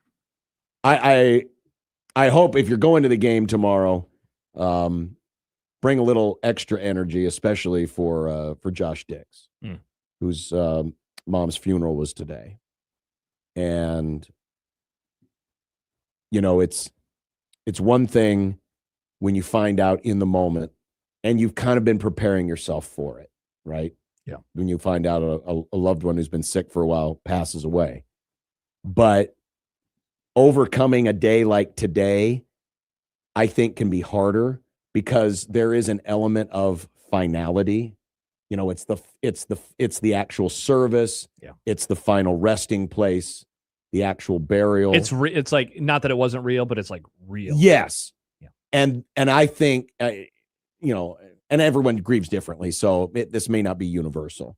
But I tend to think that, days like today are the absolute hardest because it feels like you're putting the period at the end of the sentence. And now you have to move forward. And this is the now reality. You move forward. Yeah. So and then you play a basketball game. And then you're going to play a hours later. basketball game tomorrow. And I can't emphasize enough how much I admire how Josh Dix has carried himself the last several weeks. It's incredible. Yeah. Given the family situation, he's there. He's helping his younger brothers and sisters, helping his dad get through just the worst time for a family when you lose one of your anchors. And listening to the stories today at the funeral, it sounded like Kelly was just the perfect mom. So cheer a little extra louder tomorrow, especially for number 4, because he's going to need a lot of support. All right, we'll come back. We still got Movie Club coming up. Kent's going to be joining us shortly, so stick around. It's Unsportsmanlike Conduct on 1620 The Zone.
Oh. Well, this works too.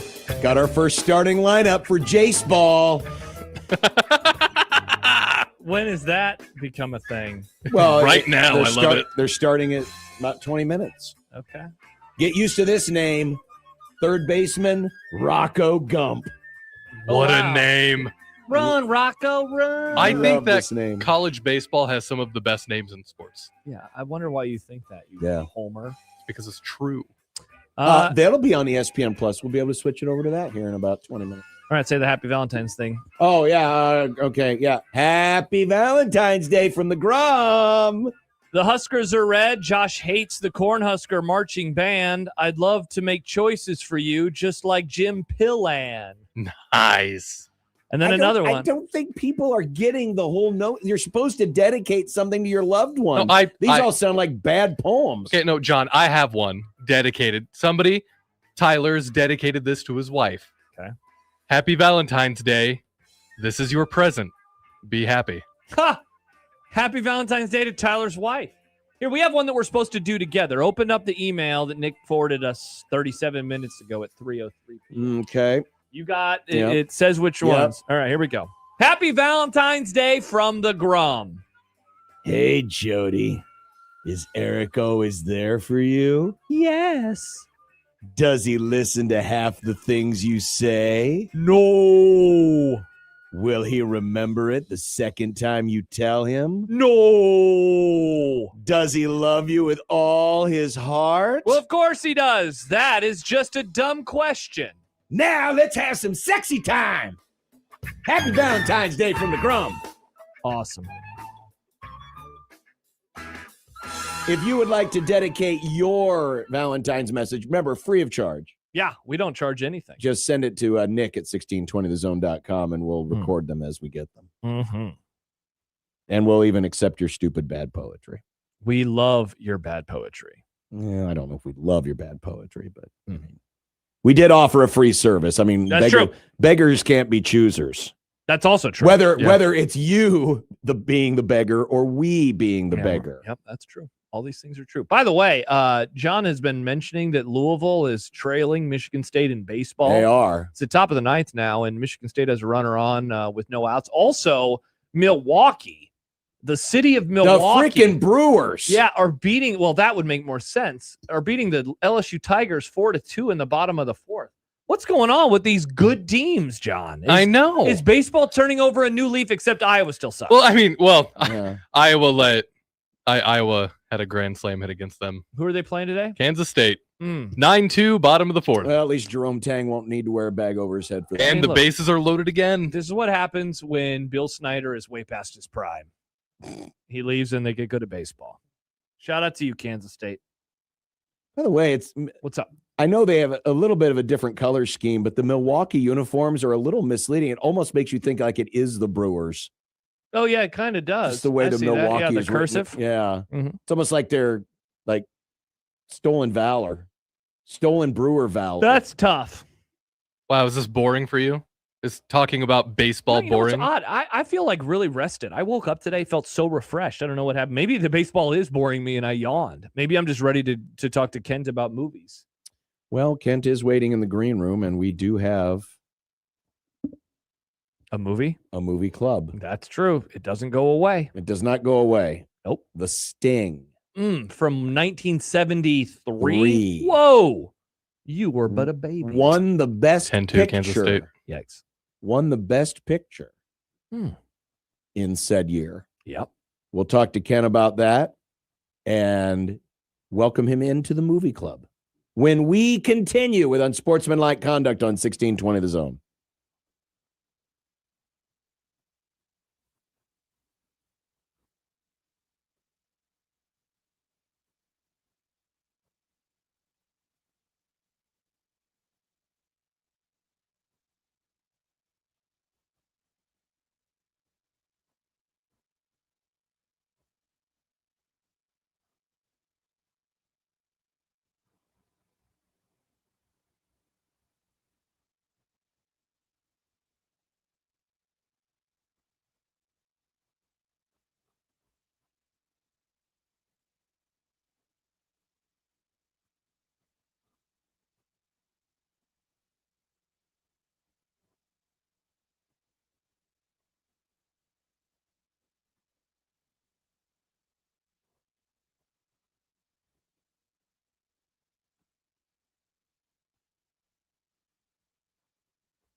Friday, the final day of the week. These are the voyages of the program Unsportsmanlike Conduct. Its ongoing mission to explore strange new movies, to seek out new bits and new, to boldly go where no radio program has gone before. Elkins Movie Club. It's Elkins Movie Club. Elkins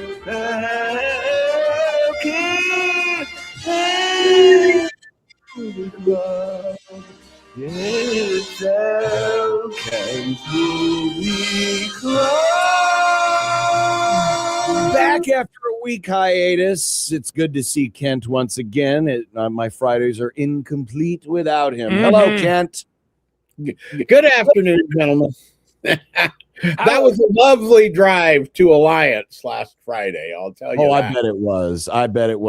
But not much snow out that way, though, is there? No snow anywhere. Yeah. It's crazy. It is. It's almost like it's spring already. It's almost like it's spring. I mean, already. baseball's on our TV and the weather's nice. Oh, yeah. Speaking of, somebody texted it in the show. Yeah. I believe this was Jeff. Yeah. What the hell is Nick wearing? My eyes. He's wearing a baseball jersey for a team that's down 10-2 right now. Yeah, it's bad. Tough luck. Top of the 5th. Baseball. Rough luck. They're on pace to go winless this year and lose every game by 8 runs. At least. I missed baseball. Wow. You are a freak. Yeah. Mm-hmm. Well, this week's movie goes back to 1973. It's one I've always wanted to see. I just never. Oh, you had never seen it before? I've never seen it before. Interesting. Never seen it before. I'd always wanted to. Strangely enough, because it used to be in the rotation. I saw the sequel, which is.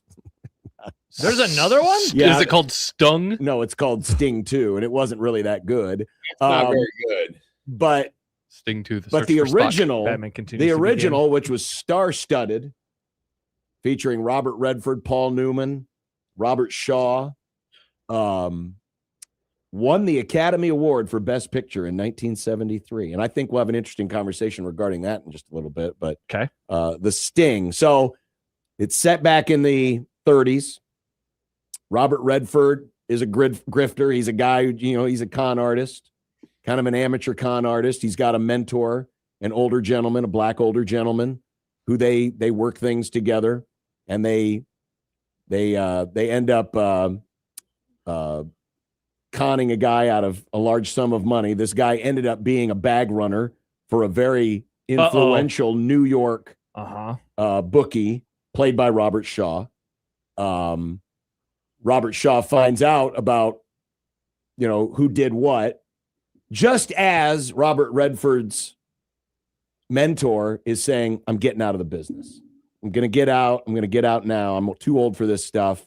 I'm going to recommend you. I'm going to recommend this other guy in Chicago who's really good if you want to run some cons. From where, John? From Chicago. Chicago! Thank you, Nick. And unfortunately, the hitmen get to Robert Redford's mentor and kill him. And this begins a journey for Robert Redford to go find this other con artist, played by Paul Newman, to get revenge on Robert Shaw. And so they set up this elaborate sting involving an illegal bookmaker and horse racing. Some would call it the Sting. Yes.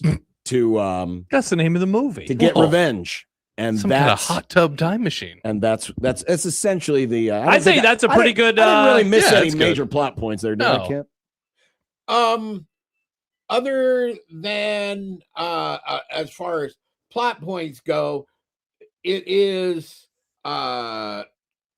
a long con movie, right? Yes. And so when you said it sets this up, that was what you did a plot description of the first 25 minutes of a 2-hour movie, right? Correct. Everything that follows is part of that con, right? Not describing as because A, it would spoil the movie, but B, it would also take all afternoon. And but that would be the only other thing that I would throw in. That then that follows this long con, which is set up around this fake bookie joint is really what it is, right? And they're getting the wire, and those places used to exist, right? The illegal that get the wire right off the Western Union, and then manipulating the results of the horse races. That is, I mean, it's wild. Real quick, like it's wild to think that could have even been a thing because you're back in this room. You can control anything that you want to disseminate. Correct. Yeah, the Reds won today, 4-2. Who are you to know any other right. world? Yeah, pretty weird. So there's that, and yeah, I think that's a fair plot point. I think the thing that I wanted to point out about this movie. Well, there are a lot of them, but most of all, it was unbelievably popular. Oh, Ken, I just looked at the box office. Holy crap. Okay. Adjusted for inflation, it's still in the top 20 box office movies of all time. That's nuts. To give you a perspective, so this is using, 1970s money. It was a $5.5 million movie that made $257 million. But again, adjusted for inflation, 700 and some million. Exactly. Huge. And a big part of this was you had two of the biggest stars in Hollywood. I mean, this is like the two biggest stars, almost the two biggest stars of their time doing this. And it was coming off the heels because this was directed by George Roy Hill, who also directed Redford and Newman in Butch Cassidy and the Sundance Kid, which was 4 years earlier. And that was a big success. So this was kind of, think about it like, I don't know, I'm trying to think of, buddy movies, where you hit on that same combination of guys. Like if they had done they did a sequel to 48 Hours, but Eddie Murphy and Nick Nolte, they did it again and they hit big. Think about this in terms of Paul Newman, would you argue he's probably at the height of his comeback? This was his comeback. Okay. His first peak was in the 60s with HUD and Cool Hand Luke and those movies. Okay. And then it had slacked off, and then his comeback started with the Butch Cassidy and then this movie, but he was still the biggest.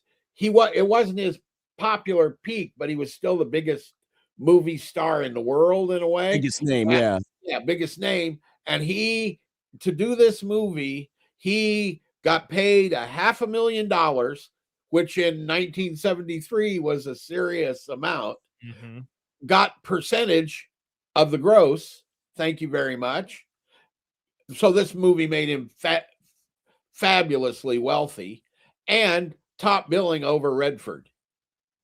Yes. And you would, and this would be peak Redford, right? This is like this is because All the President's Men was here in this. And we mentioned Butch Cassidy, the Candidate, and the Jeremiah Johnson, and all those movies. Yeah. We're right in the middle of his greatest run as a Hollywood actor. Ken, real quick, what's a comparable set of actors if they were in a movie today? Like, what are we kind of talking about? There was one. It was George Clooney and Brad Pitt in the Ocean's movies. Okay, that's a good comparison. It's very similar.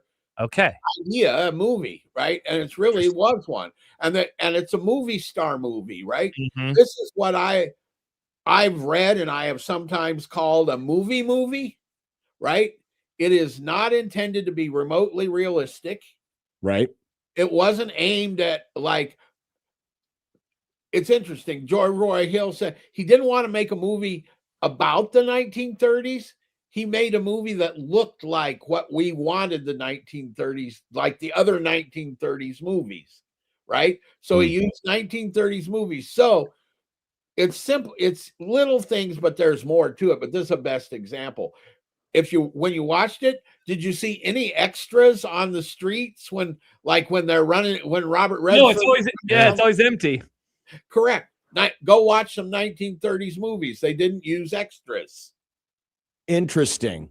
They hired the best She won her last costume design Oscar. Edith Head was the greatest costume designer in classic Hollywood ever, like from the 50s to the 70s. They hired her to do the costuming, which kind of looks like the 1930s, but is a little too sharp, you know? And that's very bright. Yeah, it's kind of and so he did those kind of things, populated the thing with movie stars, right? And this thing never happened, right? There are people, it's based on real cons. Well, may have been based on real cons, but nothing like this, right? Mm-hmm. Right. So it's a made up story for a movie and supremely entertaining, right? And that's all it wanted to be.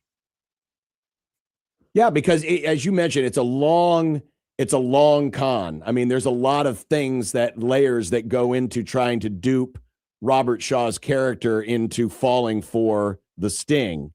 And so as you watch it and it kind of plays out a little bit like a mystery. I guess I should mention there was a police element to this too. Mm-hmm. Charles Durning plays the great Charles Durning. Right. Great character actors too, by the way. Yeah, Ray Walston was in it. Mr. Hand, Martian. Yeah, Mr. Hand from Fast Times. Yeah. By the way, the mentor that I talked about, Robert Redford's mentor, was Robert Earl Jones, father of James Earl Jones. No way. I thought he looked familiar. This means that Robert Shaw whacked Luke's grandfather. Wow. Whoa. Spoiler alert for the movie. Yeah. So while we're throwing in those kind of things, here's a couple of more interesting connections, I guess you would say. This was also a studio movie. It was a soundstage movie. Yes. 89% of it was shot on the Universal lot in Hollywood. And if you've ever been on the Universal tour and ridden a little tram around and you go down those streets, those are the streets they used for this movie. They just redo the front of them, right? Mm-hmm. That's that. So they reuse all these things on the lot over and over and over, right? Well, the diner scene in this one, we've already seen a movie that diner was in again. What movie is that? Take a guess. It was made on the Universal lot. It was a giant hit. And I would even, if I say the actors in it, it would be a dead giveaway. Got to think for a minute. Oh. Is it, can you say the year? No, because I don't know it, but it was in the 80s, 90s, maybe 80s. Pulp Fiction? I will just say Michael J. Fox. I was going to say, because I was going to say Back to the Future, because I just That's opened. the same diner? Yep. Oh, Whoa. my God. Yeah, because I just opened up, I just searched the diner, the Sting, and one of the angles, I was like, hey, wait a second, that looks like the diner Oh, from my God, it is. From Back to the Future. It's the Back to the Future and diner sure enough, from Hill wild. Valley. Wow. Oh, that's great. Well, I wanted to get into that, Kent, and because, like I mentioned, this is 1973's Best Picture.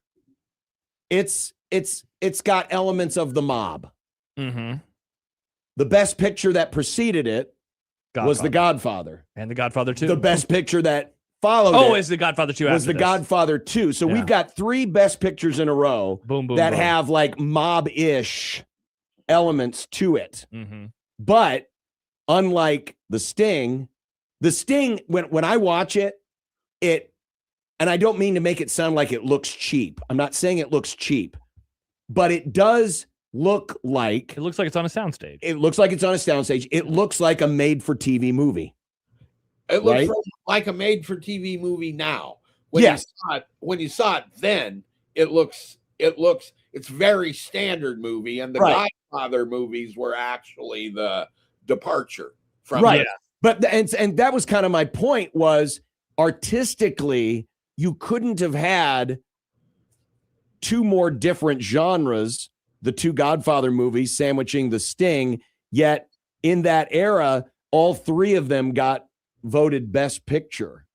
And I'm curious. Even though they're quite different. Even though they're very quite, like, for example, like the transitions in The Sting, you know, they have the art cards and the music playing in the background, or even when they're switching scenes, they do that gimmick where the picture inverts. Very of its time. It's very like 1970s, you know, sitcom transitions. The title cards are another lift from 1930s movies. Yes. That was, and so the twist camera part isn't from the 30s, but those dead cut and then something completely different is also comes from the 30s. Right. But I'm curious, Kent, how we I mean, this was a really very dramatic departure, yet all three were seen as best pictures of their time, also mob tied in. I'm just curious, you know, if it just happened to be the case, or do you think this movie, kind of like The Godfather, certainly the star factor played a role in how it was both received commercially and critically? Absolutely. And I think it's important to note on this that this thing was actually released on Christmas Day. So it had only been open for 1 week in 1973, but it packed theaters all the way through the spring of 74, right? And when do you vote for the Academy Awards? Isn't it? It's in the spring, right? It's in January, February, March, depending on when the ceremony was. Right. So this was the huge movie of the year, came out right when they were voting, all the hype, all that. And that's part of what powered it, I think, because there were a lot of good movies that year. Yeah, D'Lo just pointed out it beat out Exorcist. It beat out American Graffiti for Best Picture. We've done American Graffiti. We did that a handful of years ago. We've never done The Exorcist. Are you surprised? Like, Ken, do you think that I mean, look, one of the great things about the Oscars is saying that they got it wrong for years and years. Do you think that they got it wrong with this over those movies? Oh, I think they got it right. Yeah. You know, I mean, is this like pick Citizen Kane or whatever, Casablanca, whatever? No, but it is a classic movie that did everything you want that kind of picture to do. And that doesn't necessarily make it a bad picture, that it's kind of a comedy, thriller, entertainment, as opposed to a more serious movie or like The Exorcist or whatever. I don't think they missed at all. So I thought it was solid. The thing that I felt watching it, Kent, I thought that the poker scene in particular, I thought was like when does that come? About halfway through the movie? Is that about an hour into the movie? I thought that was like this massive step forward for like the whole movie is like, you know, in a way it was building to this. And I was like, wow, the movie just went up a level. And in a way, even though I thought the ending was good too, I don't think that for me, it reached the highs of that whole sequence, how everything played out and how you got a guy pulling a con on one dude and then they're trying to pull the con on him the other way and it doesn't work. And so for me, after that, it kind of then settled back into what I thought it had been, which again was solid. I really liked that, 10, 15 minutes the most of any part of the movie. Which tells you it's a well-plotted, interestingly plotted movie that you would find a middle section more compelling or whatever than the end, right? That's number one. And number two, I think that also shows, for me, the scene that I actually like the best is the first time when he comes in to place the bet in the fake wire parlor. For the first time that Robert Shaw comes in. Yeah. How they all act to con him. I just think that's a fabulous scene, you know, because everybody in there has their little part. Yeah, they're all pretending like they're customers here in this place, and they all have to play out something to make it sound and look real. because they're all actors. Yeah, they're all The part actor? of this grift that they're trying to pull over on this guy. And I liked the mechanics of it too, because I mean, I don't think this is giving anything away, but what would happen is they would get the results of the horse races wired to them. And this is what Ray Walston's character is doing. He's sitting in another room pretending to be the radio announcer, and they're trying to find a perfect race for the bet to be placed on, and they're essentially announcing the race several minutes after it's already happened, knowing what happened. And the idea is that Robert Redford's giving inside tips to Robert Shaw, saying, this is the horse you need to bet on, right? Because we know this is going to work. And nothing really to do with the movie, but when they ran these scams, they had to be real races. People are like, well, why didn't they just put up fake races? Right. People would check the results in the paper the next Exactly. morning. So they were actual results. It was just delayed. Yeah. So that's which has no. I do have one other highly. I didn't know until I went and looked. Oh, I was looking up something about Robert Shaw today because I thought, why didn't he get an Oscar for this? He didn't get nominated for Best Supporting Actor because. Look at the title, the opening title card. It says Paul Newman, Robert Redford, Robert Shaw. So a three-way. As soon as his name appeared above the title, he would have had to be nominated for Best Actor, and Redford got nominated. Wow. Best Supporting Actor. Here's the thing that I found when I was looking that nonsense up was the limp that he has. You think, oh, that's a, part of the character or whatever. He was playing racquetball right before the shoot was supposed to start, and he blew out his knee. Oh. And there's a giant brace on whichever knee it was but those 1930s pants are so loose, you couldn't see it under there. So that was method acting. He was working on one wheel. Oh, yeah, Incredible. those pants are very baggy. Yes. It's like the NBA draft in the mid-aughts. Yes, I would agree. Are you surprised, Kent, that because I believe it was this and Butch Cassidy, those were the two Redford Newman movies, that they didn't do another one? Did not do another one. As commercially successful as they were, are you surprised that didn't happen? Not really. There were efforts at to try to do it again, and then Redford went off to be a director and all of that. Okay. And that kind of, because Redford spent, as once he did Ordinary People, he spent as much time as a director and producer and whatever as he did as an actor. So yeah. So I wore my real fedora today, boy. So a sneaky underrated thing that this film did that I loved was at no point did they lay out exactly what the sting was. You were also guessing along with as the movie happened.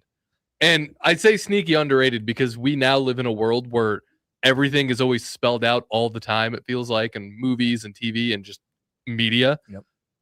So I really like that. It also made me realize how much I love movies that take place 30 years before the year they were made in or the year they came out. It made me want to go back and watch Once Upon a Time in Hollywood, which I did. Yeah. Because I love that style. I love how these people portray a time in their life that they remember. Yep. Right? But from like their own eyes, and then using different movie homages, a lot like Once Upon a Time in Hollywood did. It was really cool. I like this movie a lot. It was very solid. Yeah, it was. And again, I think it's just fascinating to think about it in the time and place in which it was released, because again, it was literally the meat in the Godfather sandwich. And artistically, you couldn't have different movies for sure, but they were all seen as the best of their time when it happened. And it was a really I enjoyed it. it was fun. It was fun to guess along, try to figure out, you know, how they're going to get away with it. And I think you'll enjoy, you know, how it all plays out in the end, if you haven't seen it yet. One other thing that I just thought of, I should have mentioned earlier. The music in this is great, right? Yes. But it isn't 1930s music. No. Ragtime is from the 1890s to 1910 was when it was most popular. And so here they make this movie that wants to feel like a 1930s movie. And then they use 20-year older than that music, but it turned all this ragtime stuff into like hits. It became freaking popular. Love the Entertainer. It's a great song. That's so funny. The Entertainer, all those. But what it also did was it had created 100,000 high school bands trying to play that. And that was a disaster. That's awesome. Incredible. Well, you know, and it's interesting you mentioned that, because every time, even though I had never seen the movie before, every time I hear that piano of the Entertainer, I think of the 1930s, because I knew that this film is so funny. Even though, like Kent said, artistically, that music was 20, 30 years earlier before that. But because it was attached to this movie, and didn't that also win an Academy Award? Academy Award, won Grammys. It was the Marvin Hamlish had a hit with this, like a top 40 hit with that. Right. So Wow. Because it got so attached to that, now I hear that music and I think, oh, we're going back to the 30s. We're going back to the, you know, the Depression era. And that wasn't true. I mean, you hear how happy it is? It is a very happy song. So there it is. That's The Sting. It is on Netflix. If you'd like to check it out, I thought it was well worth the time, and certainly enjoyed it. And in researching this, I didn't realize, and I know we did American Graffiti. I'd forgotten it was up for an Academy Award. I thought it was a popular movie, or like it was obviously it was Lucas's launch point, but I didn't realize it was nominated Held for Best in that Picture. high regard. Because I'll be honest with you, I thought of the two, I always like American Graffiti. I would have voted for American Graffiti, but But you weren't voting for the Academy Award in 1973. I was pooping my pants in 1973. You were pooping your pants in Goo 1973. Goo Gaga. Yeah. Speaking of the Academy Awards, Nick. The movie for next week, we're going to Peacock to watch Begonia. Oh, yes. Oh. I love when I make Kent make that noise. Thank you, Kent. I love Yorgos's movies. I haven't seen it yet. I've known that Nick is going to pick this. I've had the graphic made for over a week. Well, I guess a week. Ever since I saw the first trailer show up on Peacock, I've wanted to pick this movie for Movie Club. I've been thought waiting. You weren't a trailer guy. Well, I mean, the first time you see something, it just pops up. This will be, Kent, this will be our fourth movie that is nominated for Best Picture for this year's Academy Award. We already did F1. John, did you know F1 got nominated for Best Picture? Really? Of course, we did One Battle After Another. We recently did Sinners, the zombie vampire crossover that we've all been waiting for. Zombies, yes. And now Begonia. Begonia. And as you said, it's where, Nick? On Peacock? Peacock. All right, it's on Peacock. It's just a fun word to say. Yes. All right. It's this will be fun. There we go. This will be fun. Can't wait. Listen to that, John. This will be fun. He said it will and be fun. you will be doing the show next week. You will not be traveling on Friday. You will be here. Yeah, you promised. Yeah, you promised. Yeah. You're going to be a deadbeat grum dad? Yeah. Leave us again? Well, I will be in New York, but yeah. All right.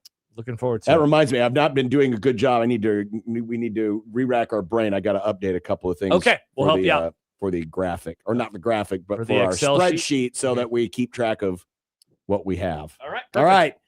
There we go. Kent, enjoy the weekend. The great weather this weekend, Kent. Yes. This is this started Wednesday and it runs through tomorrow night, is that Lincoln Exposed, which is this local music festival where they have 135 bands in 5 nights, or 4 nights and 5 clubs downtown. Okay. And it's just a blast. So 2 days down, 2 to go. And one of the nice things about being a retired guy, I don't have to get up in the morning and go to work after.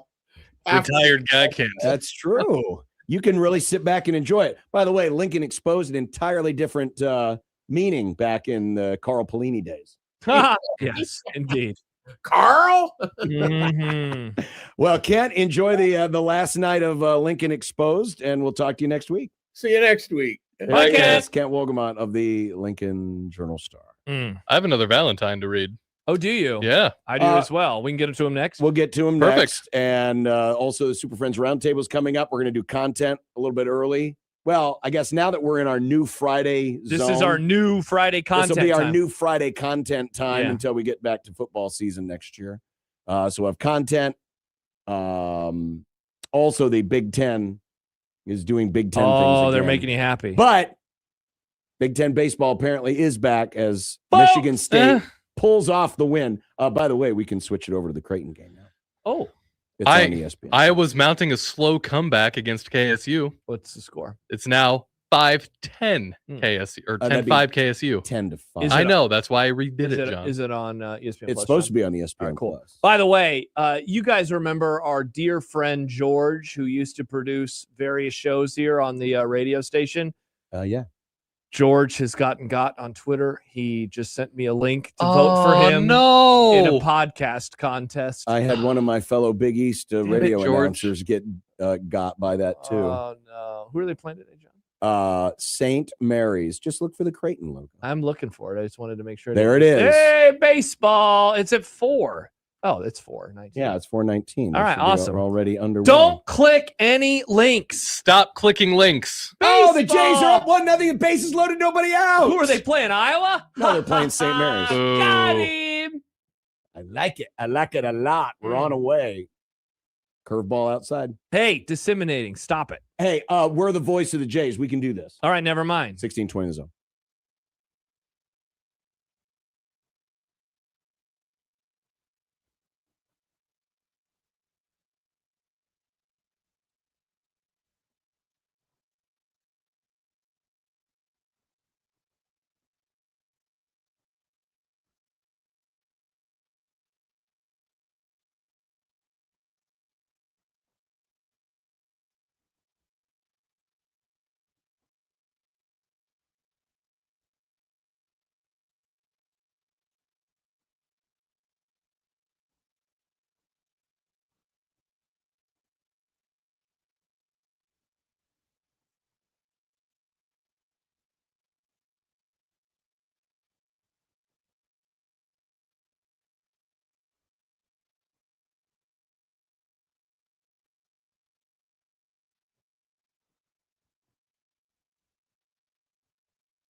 Happy Valentine's Day from the Grum.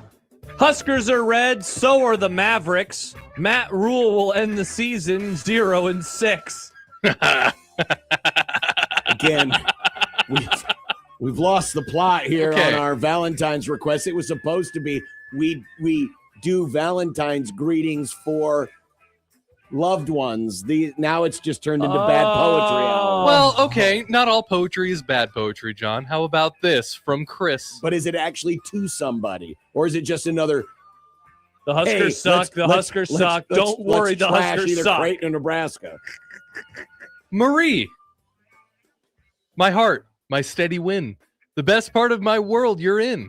You let me yell at games on TV like every call's a tragedy. You smile while I explain each play and give me space on Saturday. And when it's time for dinner stop, you love me more than serving slop. Marie, for all you are and do, my favorite team will always be you. Oh, that's and now let's go bang. I like the slop reference. It's good. What do you think about this new fun bit that our listeners are doing where they refer to your wife's cooking as slop? Yeah, you can't I don't know right? what idiot started this, but that is the furthest thing from How the truth. does she know about this? Does she know that people call her cooking slop? I have no idea. Probably not. Otherwise, I would probably hear about it. But if she is listening, yes, this is something. Your wings are better than something John's. that our idiot friends of the Grum have. Great because don't blame me. I didn't do it. Some jackass suggested it. Yes, but don't point at me. Who was it? Oh, I don't remember. It was one of our great listeners. Well, for now, Josh will be the interim person. All I do is read the emails. Every time John talks about your meatloaf, John's wife, I want it. Is Goebbels did the same thing. Listen, all I do is read Mr. H's emails. That's all Hitler. I do. I am anti-Goebbels. What do you think the very Mr. H emails would have been? If email existed back Probably then. a lot like the Epstein emails. Grammatically filled with errors. Oh, trashing the Creighton and Nebraska dental schools? That too. Man, those schools suck. Baymon says, I do not like the English. Also, do not go to the Creighton Dental School. Baymon says, who doesn't love some good slop? Yeah, when you get hungry. By the way, we don't do what's for dinner on Fridays because we have Jack Mitchell on. Mexican restaurant I went to last night. Incredible. Hell yeah. Ridiculous. You really enjoyed Taco John's. You stop it. I'm not a big, what's the avocado mushy thing that people do? Guacamole? I'm not a big guacamole. They made it at the table for people. They had a cart they'd roll over and they'd make the avocado. There's a lot of Mexican restaurants that do that. I've never seen it before. Really? Yeah. I thought it was pretty sweet. Well, if you stop going to Taco Bell once in a while, you'd also, see the it. margarita was tremendous. Just got one more Valentine. And I did do the seafood enchilada. Yes, Baymon. It was awesome. One more Valentine from Scott. Okay. Dear Jenny, me plus you equals nighttime fun. Hell yeah, Jenny. Now let's go bang. That's what me plus you equals nighttime fun means. Yeah. Well, but in case she didn't understand it, sometimes you just got to be direct. More poetry from KD. Huskers are red, Creighton is blue, Iowa sucks, and Nick does too. Got him. What did I ever do to you? I think it's the jersey. Did you see this? Did you hear about this? Oh. For those of us who have the YouTube TV, we have been waiting to get the credentials to log in to the ESPN Unlimited. Do we have it? No. Oh. Because now it sounds like it's not going to be happening until the fall. That's so far away, but also so close. Football will be back before we know it. Fall. According to Announcing Awful, or Awful Announcing. Got him. Inside, they recently made the announcement of the sports bundle on YouTube TV where you can just buy the sports channels. Yeah, we talked about that in for content. $65 a month. At $18 lower than the YouTube TV main plan, the sports plan gives fans access to all the major broadcasters, as well as sports networks like FS1, NBC Sports Network, and all of the ESPN networks, and ESPN Unlimited. Oh, no, are they triggered? In parentheses, coming this fall. Oh, okay. Well, that's a bummer. So apparently we're not going to get our credentials until this fall. You're going to have to reach across the aisle to Matt McMaster with Popeyes in hand. I'm not reaching across with any Popeyes. How are I would not insult anybody with that. You're not going to watch the Cubs, though, if you don't do that. If you don't bring Popeyes to Matt and me. He just has T-Mobile. He could just watch the Cubs. No. If that still exists. It does. We do. No, we don't know if T-Mobile Tuesday is still going to be a thing. No, now it that is. It is. Oh, they've announced that? Yeah. I just don't know how the whole we're going to all find out together, and I'm going to be very frustrated, and it's going to make me very angry. You're going to have to, they're going to give you a Soapbox. free trial of ESPN, and then you just go in and then delete the free trial. You better hope that works too, Nick. Yeah, you know how difficult it is sometimes to end a subscription. No, I'm not defending it. These? It's really predatory and messed up. Yes, but I'm just very saying, predatory. You don't have to have ESPN. In fact, I might suggest that somebody in Washington sick their hounds on ESPN. Well, dogs don't like it. They actually just approved the ESPN NFL Network merger, so I think that they're fans of ESPN's work. Well, not when they find out about this nonsense. They'll get rid of it. Baseball fans. Disney really has their claws on a bunch of sports now, huh? Yeah. Interesting. Wow. Steve says it's halfway through February and Josh is already trying to murder spring and summer. Not murdering, just imagining a world where it's the fall tomorrow. Is that so bad? It's saying like the winter. You don't want the winter to end. You want this winter. The winter's basically ended. I mean, have you been outside? It's going to be cold next Whoa, week. did you hear what John just said? What? I said basically. He said winter's done. John, did you just say the snow is done? No, I just Make said, the graphic, I said Josh. Basically. I said will. basically. I did not say it is overdone. Just it feels like it's done. Okay. At least right now. Again, it's going to snow. Yes. In fact, put it on the list. Winter weather will affect the spring game. Awesome. God, I hope so. I want it to snow that day so bad. That'd be There really will funny. be wintry weather in the forecast for the spring game. Okay. There, I put that on the list. Okay. Because Nebraska's tempting fate with this nonsense. Mm-hmm. All right, coming up next, we were going to do content. Awesome. Let's see. Oh, well, there's football questions in there. Hell yeah. Also, the NFL owners are flexing their muscle. Because they can. And the French suck. Real quick, Jean-Claude says, how much does Jean-Claude. No. We don't read anything for Jean-Claude. He has the a French question, suck. though. He has a question, though. How much does the Twitter feed sponsorship cost?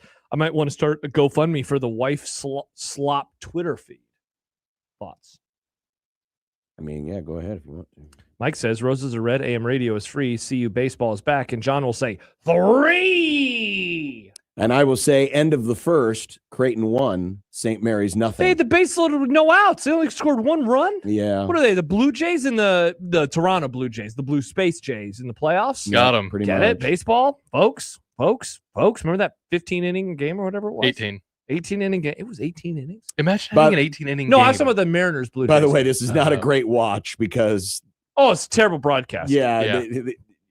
the Bad. ball, the camera doesn't follow the ball. We've You had a notice the stolen score bug base. is still up there? Oh, man, they're struggling. Yeah, I'm guessing there's probably some students who are just learning about television. I know about TV. Can we do vertical? No. Can we do the cool flippy flop wipes? No. Oh, actually, they're not even doing that. They're too busy looking at their TikTok. Why can't baseball only be one out? Great question.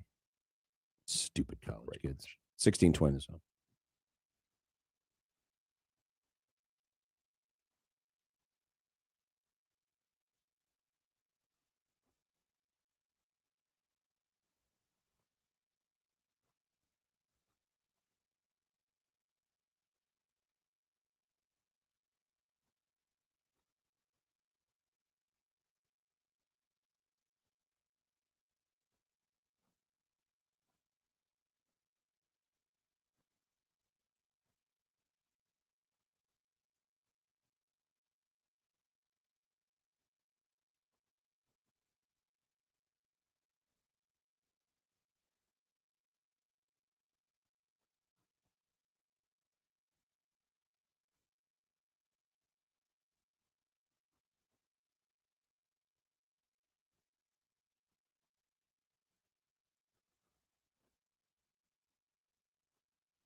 Teddy Dieter's going yard on his first swing of the year. And the Blue Jays lead 2-0 over St. Mary's. Nicely done.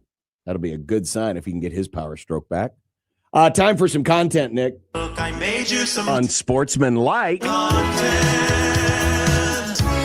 Unsportsmanlike content. Unsportsmanlike content. Content that's unsportsmanlike. I'll get used to the new time. Yeah, it's just a Friday thing. It's all Just a Friday good. thing. Have you seen this? Have you heard about this? According to John Arand, it sounds like the NFL season will open up on Wednesday, September 9th this season. The game is likely to be John's Rams versus the 49ers in Australia. Wednesday night football. Feel the excitement. Yeah. I'm still not liking the idea of playing a division game halfway around the world. I hope this is early enough so that it doesn't affect the Rams in week 2. I know it's a week and a half before week 2, but that is a long ass trip that's never been done in the NFL before in season like this.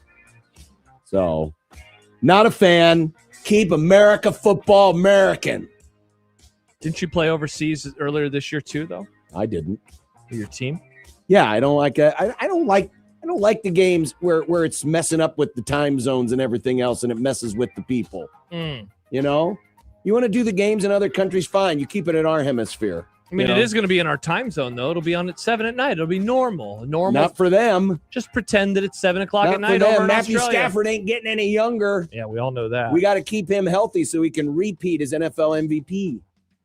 Going to be weird if this opens the season and not the Super Bowl champion Seattle Seahawks against the Chicago Bears. I mean, who cares? I do. Rams 49ers, man. It's a much better game. Whose home game is this? Is yours just yours? I think so. That sucks for you. Should we consider Ole Miss a legit national title contender given their 46-year-old quarterback is getting another season? Talked about this yesterday. Chambliss is in. He's back, folks, for another college football season. I mean, look, you got one of the best quarterbacks in the country, which I think they do. You should always consider a team like that to be near the top of the sport. That said, I want to see what happens with Gould over the course of an entire season as a head coach. There's no doubt that he was able to raise their level of play. I don't even really care about round 1 against Tulane, but definitely against Georgia in round 2. And they played Miami extremely tough in that loss to them in the semifinals. So I think, yes, I would be surprised, though, if they got to the same. I'd be surprised if they got to the semifinals. Their season will end earlier in 2026. I honestly don't. I don't know what Ole Miss is returning. I think they kind of got on a magic carpet ride last year. But I think the transition is going to be a lot more difficult. And Trinidad Chambliss might. I mean, he's getting old. Oh, Body man. breaks down when you get old. Trust Maybe his me. knee's going to hurt like what's his name in Paul Newman in that movie. Probably. Ouch. NFL owners have successfully muted the annual NFL Players Association survey, ranking all 32 teams in terms of the way they treat players, grade facilities, and staff. An arbiter ruled that publication of the grades violated the collective bargaining agreement. Which teams do you think are most happy about this? The Arizona Cardinals certainly are because they finished dead last year. Yikes. Probably the Bengals. You know, a lot of the cheap teams who don't have great facilities or, you know, good front office people or just have issues in general.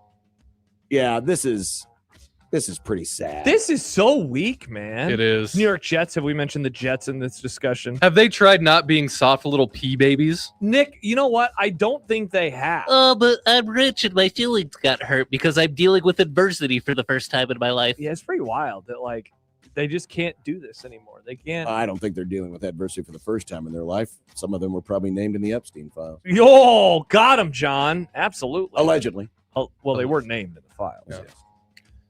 Speaking of football, here's a fun college football topic. Oh. Way too early picks for the All-America team. Oh! Good grief. ESPN put one together, and not a single Husker was found on this list. Thank not God. Let's pretend Nebraska has good players. Okay, well, that's a hard thing to do. Or at least one good player. Okay. Just try to imagine in your brain that Nebraska has a player. Hey, they had Emmett Johnson last year. Which guy would most likely make it onto this list after the 2026 season? so can't be Emmett Johnson. Josh? Rats. For bonus points, try not to name one of the wide receivers from the most talented group in a decade. Rats. I think that one of my picks for the All-America list, never mind. They're not going to have enough yards. Do they have an All-American player on the roster? Man, I mean, they haven't had many anyway, so that's... What about Archie Wilson? He has some nice punts. Maybe they finally run one of those Archibald? fakes. Yeah. Archibald Wilson, indeed, Nick. Maybe it's someone out of the secondary. I don't know. I guess. I don't know if they have any of those types of players, John. I mean, they've got pretty old offensive line. Yeah, what about Pritchett? What if I threw Elijah Pritchett's name your way? Would you call me an idiot? No. Okay. Elijah Pritchett. That's my answer, Nick, and I'm sticking to it. Glad you scraped the barrel. Do what I can. Remember a couple months ago when we were asking if the Thunder could win 75 games? I do remember that. Well, they lost again last night. They're 14th of the season and third in 5 games. That sucks. They're also the heavy favorites to win it all at plus 120. The Nuggets are 6 to win, are the decent closest. The Nuggets at 6 to win are the next closest team. 6 to 1. Yeah, I believe is what it should be. Yeah, Nick obviously wrote that question wrong. Yes. Should this be the case? I still think that they should be the favorite. I don't know if I'd have them massive favorites though anymore. I mean, they obviously are not what we thought they were a couple of months ago. They were what, like 20-0 or 21-0? They're playing 500 basketball since then. Here's my pick to win the championship. It's not the Nuggets. You know who it is? It's not the Nuggets? No, it is the San Antonio Spurs. Victor Wembanyama leads the Spurs to their first championship since 2014. I'm hearing something. Is that football season rapidly approaching? Oh, no, it's not them. You're an idiot. I'm a moron. I'm an idiot. Currently second place in the Eastern Conference, led by former Blue Jay Baylor Shireman. Yes, my Boston Celtics. My Boston Celtics are ready to rumble, baby. He never talks about the Kings anymore. He's with basketball like you are with baseball. Sean doesn't care about the Kings. He's a Celtics honk. Sadly, my Kings. The beam has been unlit, Nick. They're in last place. Does John like the Celtics because he's a ginger? Excellent question, Nick. I like the Celtics because of Baylor Shireman. He sees himself in their mascot. All Celtic fans are. You talk to any Celtic fan you meet on the street. Why are you a Celtic fan? Because of Baylor Shireman. That's what they're all saying. I love the way he blows kisses after he makes a shot. Just when he thought LeBron was out, he pulls you back in. What? LeBron James became the oldest player in history to record a triple-double animal style. 28 points, 12 assists, 10 rebounds in the Lakers win over Dallas. All hail the King. That's awesome, man. I'm so excited. Go Lakers. He is an old man, but he is a winning old man.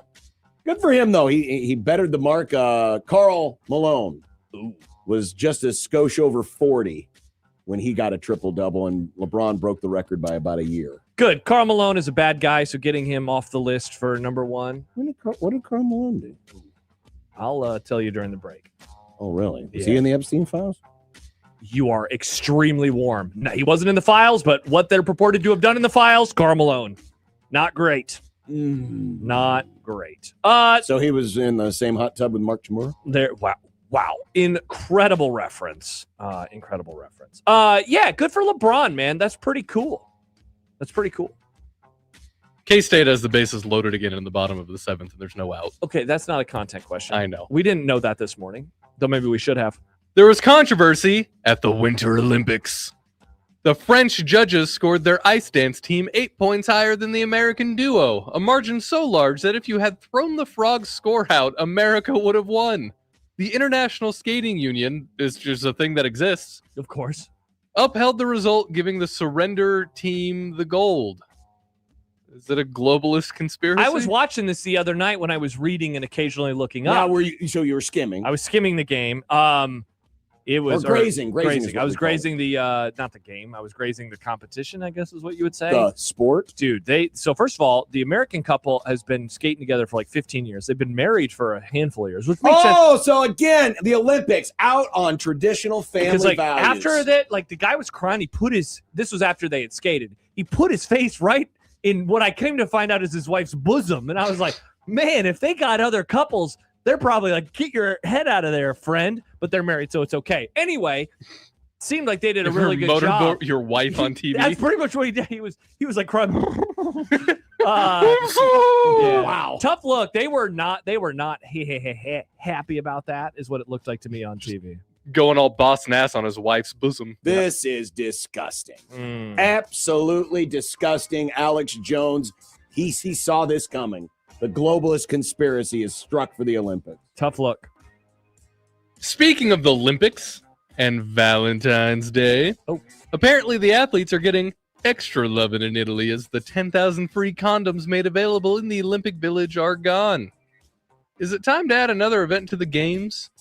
Freestyle boning? Wow. Shout out to the Olympians. I mean, it is the Winter Games. There's not as much to do outside. You gotta stay warm. It's cold, and you got to huddle up for warmth. I'm surprised that we all know that they get busy at the Olympics, right? Yeah. They always. Why don't they have more condoms than that? That feels like it's a low amount of condoms for the Olympics. Yeah, but there's fewer athletes. Yeah, the Summer Games. The Summer Games has more athletes. Pretty cool. I mean, look, you're like all in shape, the hottest people in the world. Like, makes sense to me. Yeah, no, it totally makes sense. Good for them. Except for that married couple, they just hang out with each other. And they with their motorboating silver medal, and they probably because they got cheated out of gold, but they're not cheating, folks. And they probably don't use the condom. They don't have to. They don't need to. Yeah, they're married. Yeah. Hey, why'd you do that? Congrats on the sex Olympians. Meanwhile, Lindsey Vonn, she laid up in the hospital. Dang it! Poor Lindsay. She's had to have 3 surgeries. I know. Terrible. Look at you watching the Olympics. I wasn't proud watching. of you, John. I'm not watching it. Proud of you, John. I'm not watching it. I saw the I don't care about the Olympics, except I would know everything that's going on. 12-5. Well, it was on my timeline. Lindsey Vonn news was on. Is that my what you timeline. call your TV when you're watching it? Your timeline? Lindsey Vonn News sounds like a 1940s news anchor. Lindsey Vonn News? Yeah, from Germany. Oh, yeah, it does. Oh no. Oh no. Yeah. What? Yikes. I don't want to know what Nothing is happening. Yeah. I'm Lindsey Vonn News. I don't know what Lindsey Vonn News. I want to know what she was saying back in 1942. All right, when we come back, it is a One Beer Friday. It's our happy hour. And the Big Ten is once again altering the deal. Ray, I don't alter it any further. Eventually, they're going to alter it to the point where they're just not going to be altered anymore, and it's just going to go back to the way it should be. That sounds fun. 1620 the zone.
I drank beer with my friends.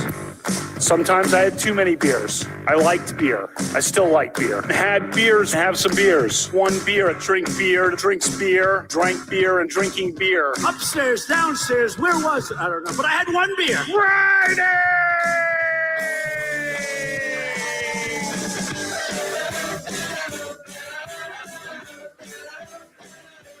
You probably have Beer Center each week. Ralph Club, biggest contributor. Beer. I like beer. I don't know if you like Beer Center or not. What do you like to drink? I had one beer. Friday. Yeehaw! Hanging out and having some beers with friends, which I gladly do and which I fully embrace. Well, you think it was... Nope, there was one beer. Friday.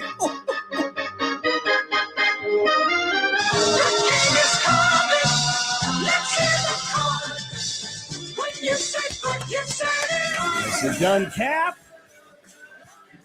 Jays are on the corners with nobody out. Third inning, leading 2-0. Oh, yeah. Woo! Wow, our fridge is cold, man. It is. I am a big it's not old as fan. crowded as it used to be, so I think it's helping keep things colder. So what do we got here, Josh? Today we are drinking. Oh man, that is a sour. Oh. Holy crap! Whoa. Yeah, now that I'll be. Oh more my prepared. God. This is the Blueberry Boyfriend from Prairie Artisan Ales, one of my favorite brewers for sours. This is a sour ale with blueberries and lemon zest. I love this so much. I think it's a lot of lemon zest, baby. Yeah. I haven't puckered this much since I had a lemon when I was a kid. I wanted to do, in honor of the great weather, my thought was let's get a shandy or a sour. And so I wandered around Hy-Vee as my car battery was dying, apparently, to which John came and helped me out. Thank you, John. And I found this and I said, you know what? This sounds like a great beer for a great day outside to kick off the weekend. I love It is blueberries. sour. I love lemons. I love sours. Josh, thank you. At least there's no false advertising. No. It is a sour. It'll make you All pucker. right, now that I know what to expect, I will enjoy it more because that first sip I was- agree. I love a good mouth tingle. That's my Yeah. favorite part of a sour. Oh, baby. I'm tingly. Let us know what you're drinking. Send it to us. Yep. In the Josh's wife cooks slop. No, it's your wife who cooks slop. John's wife. Yeah, cooks she slop. Josh's wife just gentrifies other cultures' food. That was one time, Nick, and it was really good. Chicken bacon ranch Listen, enchiladas. You better be damn. What? Doesn't that make you angry to hear? No. What? Doesn't You that don't just want to make your eye bacon twitch? ranch? The enchiladas I had last night were tremendous. Seafood, a little shrimp in there, a little crab meat in there. Was it crab from the Crab Creek? No, they're in there. We were not chronicling. Also, they did a chips and salsa and a crema and another salsa situation for free. I recommend this place. Dos salsas? Wait, what? So when you sat down, they brought out a bowl of chips and then Yeah. it was like a thing of salsa, Yeah. a thing of this like crema or whatever it's called, right? Isn't that what it's called? Yeah. And then like another, it looked like a chorizo type situation. Really? It was great. Can you tell me what this place is? Yeah, I mean, I'll just say it by name. I'm happy to. It's a newer place, Clase Codigo, I believe, is Okay. how it's pronounced. So you pronounce it. It's at the old Applebee's over by Oakview. Oh, that place. It's awesome. Oh, okay. Yeah, and so it was packed. We got there and they said 45-minute wait. Thankfully, though, the bar was open, so we just went and sat at the bar. Great service. There was a band playing music with the trumpets and the horns throughout our game. Mariachi? Was it a mariachi band? It was awesome, man. I was like, this music reminds me of Breaking Bad. Wow. Yeah, had a great time. Great service, great food. We will absolutely be back. Wanted to celebrate the good news that we got on the zone about a few weeks ago. When It's remember that- nice. Remember that good news? Very nice. Yeah, Fantastic news. We wanted to celebrate. So I do shout like. out. There's a Hacienda Real in Lincoln. That means real house. They do when they do Wise. the chips and salsa. They do salsa, and they also give you bean dip, Oh, interesting. which I like- is good. I like the places that give you salsa and queso. I like to mix them up sometimes. I mean, kudos to them, but I would think that'd start to get a little pricey. Yeah. I mean, I'm totally fine if you just do the chips and the salsa. I mean, maybe it wasn't. I don't know. I didn't But if even you look go at the the receipt. extra Maybe it mile- was on the. Maybe it was. We got charged for it. I don't know. It was good though. Well, but if you didn't order it, Yeah, they just gave it to us. if they just gave it to you, It's really good. Yeah, we will absolutely be back. They had the margaritas in the big old glasses. I like it was those. It was tasty. It was very tasty. Jay's up 3-0 now in the third. Still batting. Still batting. So the Big Ten has another idea. I'm sure it's great. Yeah, it's wonderful. In fact, I think we have a graphic here. They still love their 24-team playoff. Okay. They are married to the 24-team playoff. But according to ESPN, I believe this was this our boy Wetzel? I think it was. Internal documents have outlined the Big Ten's plans. They want the format to go to 16 teams for 27 and 28, with a move to 24 no later than the 2029 season. So they want to phase this in. And for their 16-team format, 5 auto qualifiers, 11 at large, which is what the SEC wants for a permanent. Yeah, I was going to say this is them reaching across the aisle because there are no weird. What's the weird thing? What do you call it? The Big Ten's plan for the auto. Goofy puke. But like the auto quota bowls. There's none of that because there are no more conference championship. Now games. this 16-team format still is not a real 16-team format because it still does those 16 versus 13 and 14 versus 15 games. So the top 2 teams get buys. So stupid. So it's creating an extra round where an extra round doesn't need to be created because if you know your math, you know that a 16-team bracket works perfectly.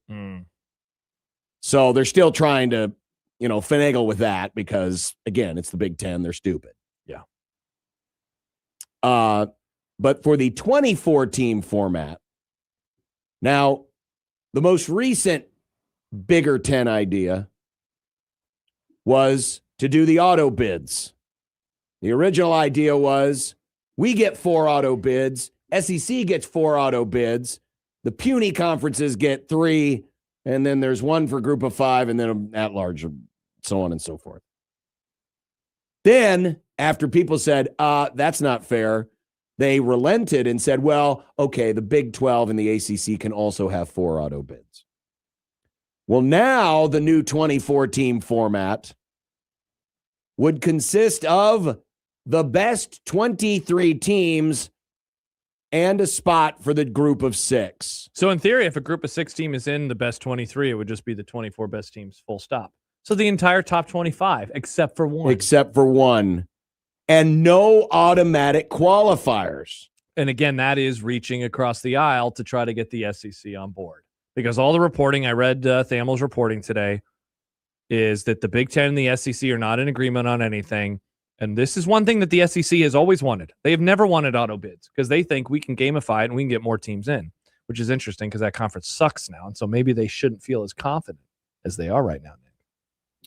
According to Thamel's report, if the field grows to 24, sources have indicated that auto bids would matter less to the Big Ten. Well, then why did they propose their original 24-team plan in the first place if it meant less? Is it the whole no such thing as a bad idea? They're just throwing stuff against the wall. I mean, they're just seeing what sticks. They're just vomiting out all kinds of crazy ideas. Now, according to the document, and this is for those of you watching in on our YouTube feed, we've got a chart up there, graphs and charts. The Big Ten's bigger play. Is that how Tips you and referred to it? Or is that Yes. was okay? I Yes. was like, wait, is that what was on the ESPN? Yeah, story? I just put the Bigger Tens. Max, bigger by the way, playoff. says this is so stupid. I mean, it is. It's fine. At 12, but it's according to awesome the at 12. document, the breakdown, had it played out last year, would have been 7 SEC teams, 6 Big Ten teams, 5 Big 12 teams, 3 ACC, 2 group of 6, and Notre Dame. That would have been the playoff. Mm-hmm. As the format goes, the top 8 teams would receive buys. There would be 8 first-round games on campus. All on campus. Then an extra week of home games on campus. with the 8 second-round games also played on campus. And then we would get into the usual stuff. So your top 8 seeds would get a home playoff game. Which is obviously way different than now.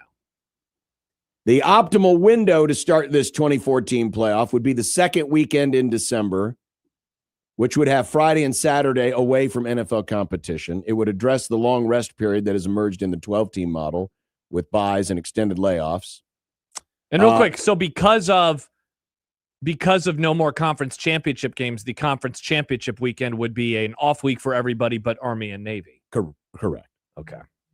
The quarterfinals would be on New Year's Eve and New Year's Day at the bowl sites. Semifinals the following week at bowl sites. In the same time. And mid-January title game at a neutral site. I don't understand. If you're going to get rid of the conference championship games, why wouldn't you just want to start the playoff that weekend? Now, I know the quick answer is because of Army Navy, but that would solve a whole host of issues because then you could have the semifinals on New Year's Day. Though it does sound like, from what I've heard on various podcasts and in reading some of the articles, the college football playoff does not want, or the sport doesn't actually want there to only be semis on New Year's Day. They like there being 4 games across the New Year's Eve, New Year's Day situation. They like a triple header on New Year's Day rather than just 2 games. So I'm probably just yelling about nothing right now. In the proposed 2014 model, reading from Thamel's report, the preference is that no regular season rematches would be permitted in the first round, but games between league foes could be played if they didn't meet in the regular season. So there would have to be some seed finagling. Mm-hmm. So kind to of like avoid rematches. Kind of like the NCAA tournament, but this is obviously a smaller sometimes. format. And I think that could end up being a little bit more problematic than the Big Ten is thinking, because if you're going to have so many teams in from the SEC and the Big Ten, there's going to be a good chance, even with those over-bloated conferences, that you could end up with rematches. Yeah. So what are you doing? You're moving teams off of so now you're seed moving lines. exactly, and you're moving stuff around. My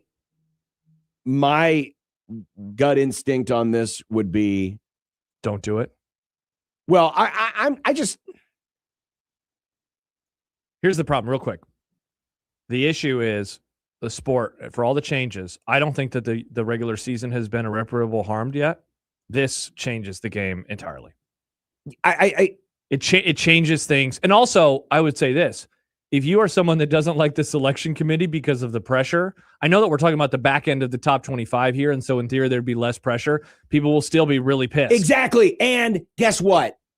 You're still going to get whining from the Big Ten and the SEC about seeding. Mm-hmm. Exactly. No, we should have had this many teams in the top 8. No, we should have. So this does not get rid of the perpetual whining and victimization game that these conferences have been playing, using the committee as a scapegoat.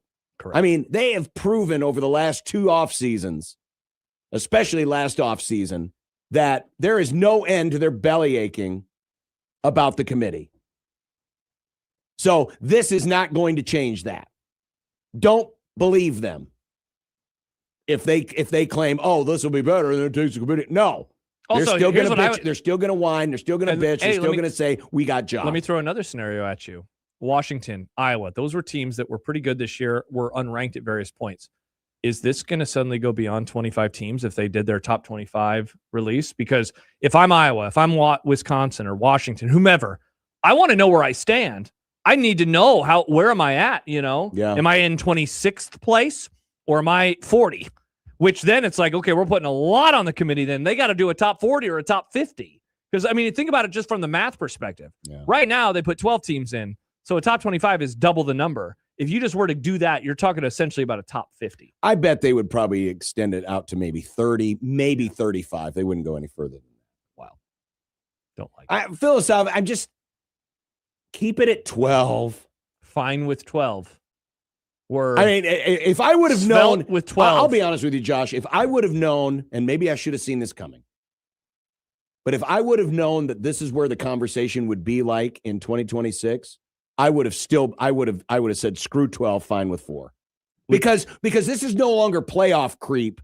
This is playoff water heater exploded, basements flooding. Nice. It's not good. Yeah. Nothing and is a bit wordy. There's no more creep anymore. The basement is flooding and the water keeps rising and no one's there to shut the water Or off. your car died in the Hy-Vee parking lot creep. Hey. I'm glad you're okay. Seriously, it's ridiculous. Yeah. And you are not only are you devaluing the regular season, but now you're not even going to determine who a conference champion is.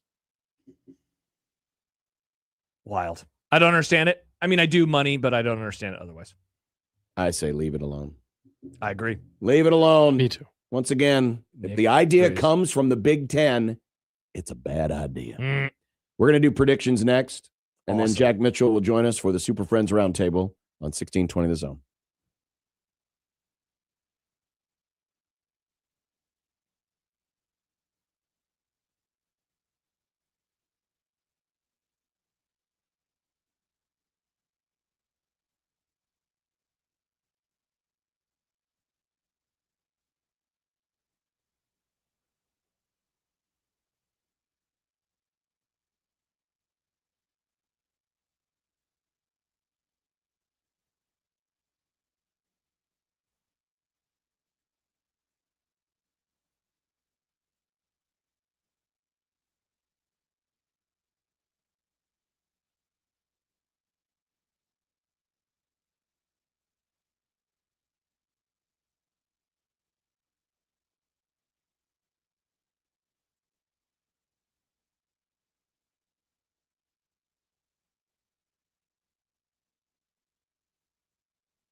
Ladies and gentlemen, it's time for predictions.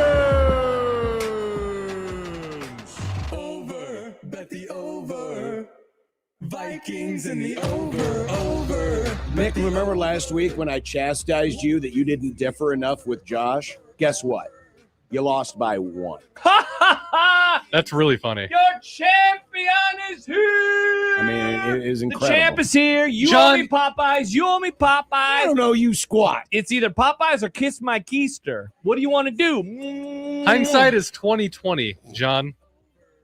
What, It wasn't. hindsight? No, he I was saying it in the was- moment. I was telling you last Friday. Right, You and gotta- then what did I gotta tell differ. you? The things you were yelling at me for not differing against Josh on were things that were like, it would be dumb for me to go against. Not really. You don't know that. Not really. There was a couple things in there that I early on. Well, first of all, I had Hideki Matsuyama in the golf tournament. He blew it, and I think Nick got that one right, didn't he? Because he drafted off. Yeah, me. and so that was like when that happened on Sunday. I was like, oh no, this is going to come down to Super Bowl props. And then in the end, at the game, we split because I had the Seahawks and the over. Nick had the Patriots and the under. The under hit. Mhm. The Seahawks hit. So that was a wash.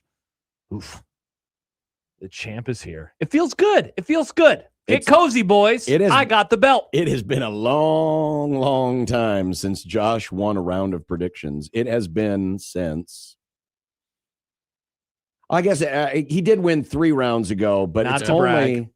Oh, so I've run 2 out of the last 3? Wow, I'm whooping your guys' No, butts. no, you Mine won was charity. 2 out of the last 4? 2 out of the last 4. Oh, so I've won half. Interesting. Mine was charity.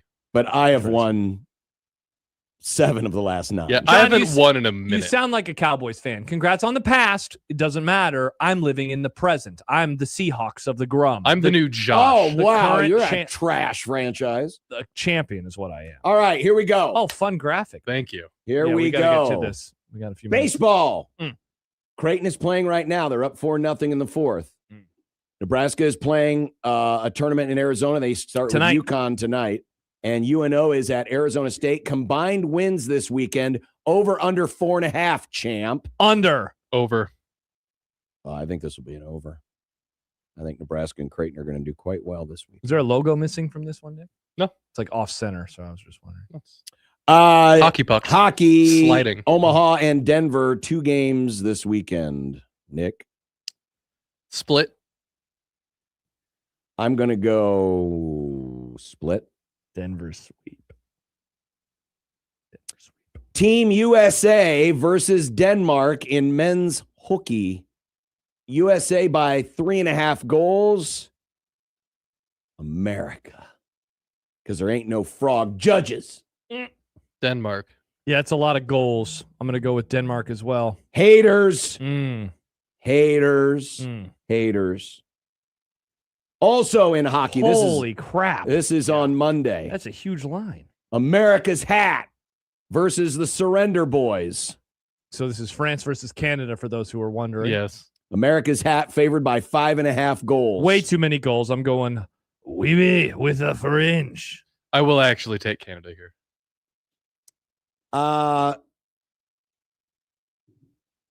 John hates both of these things. He does.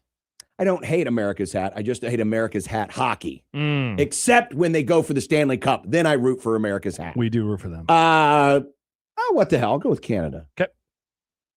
NBA 3-point contest. Who wins? Who's in it? There's a link for the odds there if you click on it.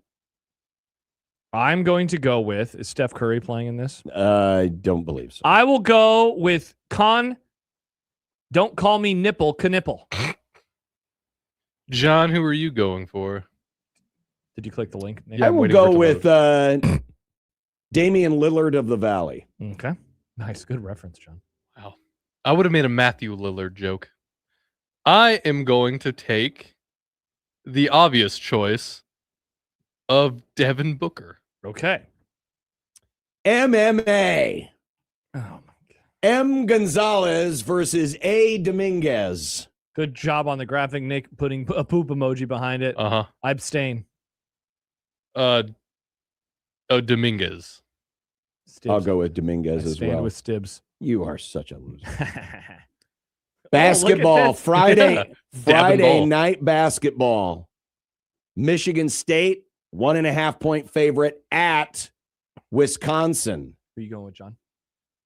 I know the Badgers are coming off a road win, but it's almost March, which is the month of Rizzo. So I'm going to take Michigan State. I'm going Wisconsin. They're hot right now. I'll do Michigan State. Ohio is a 10.5 point dog at undefeated and still undefeated, by the way, Miami of Ohio. This is when the pressure starts getting to Miami of Ohio. Give me Ohio to cover. I'm going to take that to cover as well. Screw you both. I'm going Miami of Ohio. Okay. Kansas is +5 at Iowa State. Iowa State. Rock Chalk. I'll go with Kansas as well. They're also hot right now. Darren Peterson is expected to play. Texas Tech +9.5 at Arizona. Tech to cover. Yeah, that's a lot of points, man. That's the Bart line, by the way. That's not the official line. I can't imagine it's going to be that big. Arizona bounces back. Villanova tomorrow afternoon, 1:30 here on 1620 The Zone and 101.9 The Keg at Creighton. Villanova by 3. Is that in the line? It's 3.5 is what the real line is. Well, so it's basically it's the same. Let's put the hook on there. Just put the hook on there. Nova. Good grief! What happened? I did not push that button. Nova. Nick? Nova. Okay. John? I think I'm going to bet against my boys. You might. I mean, now would be the time to do so. Hell no. Okay. I can't look them in the eye and say I bet against you. Well, you can't look him in the eye because Mac is blocking your view. Good point. Northwestern, what was the line on this? The real line is 13.5. Nebraska. Same. Braden Frager points, 9.5. He is back, folks. Over. He gets close to 20. Over. Yeah, I'll go over. Daytona 500, baby. The main event. Ladies and gentlemen, this is the main event of the evening. Now, we're going to do group winner here. So between these 4 drivers, who finishes best? Ty Gibbs, Ricky Stenhouse, Daniel Suarez, or McDowell? In honor of Stibbs, I will go with not Gibbs. Spoiler alert. I'm going Suarez because there was this guy Suarez on his baseball team and my baseball team. Go Mariners. Coms. I'm going to do Gibbs. I'm going to go with McDowell. And this is the winning car degenerate. number. This is fun. This is way more fun than having to pick a winning winner. car number over under 19.5. Under. I'm going to ride with the car knower, the tire knower, Nick Grimm. The defending 2-time champion is number 24. Jeff Gordon's back. I wish. Jeff Gordon's car. Sad Husker fan says it's going to get rained out. Yeah, can we bet on that? No, we're not going to bet on that. Okay. I'm going to go under. All right. A lot of good cars that are under. Like Lost a lot of good cars that day. Like Chase and Denny Hamlin and your boy, Mustache Boy. SVG? No. Not SVG. All right. Time to go to the round table. 1620 The Zone.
with our setting sun. Visibility can be a challenge. If you come across anything that gets in your way, call the traffic hotline.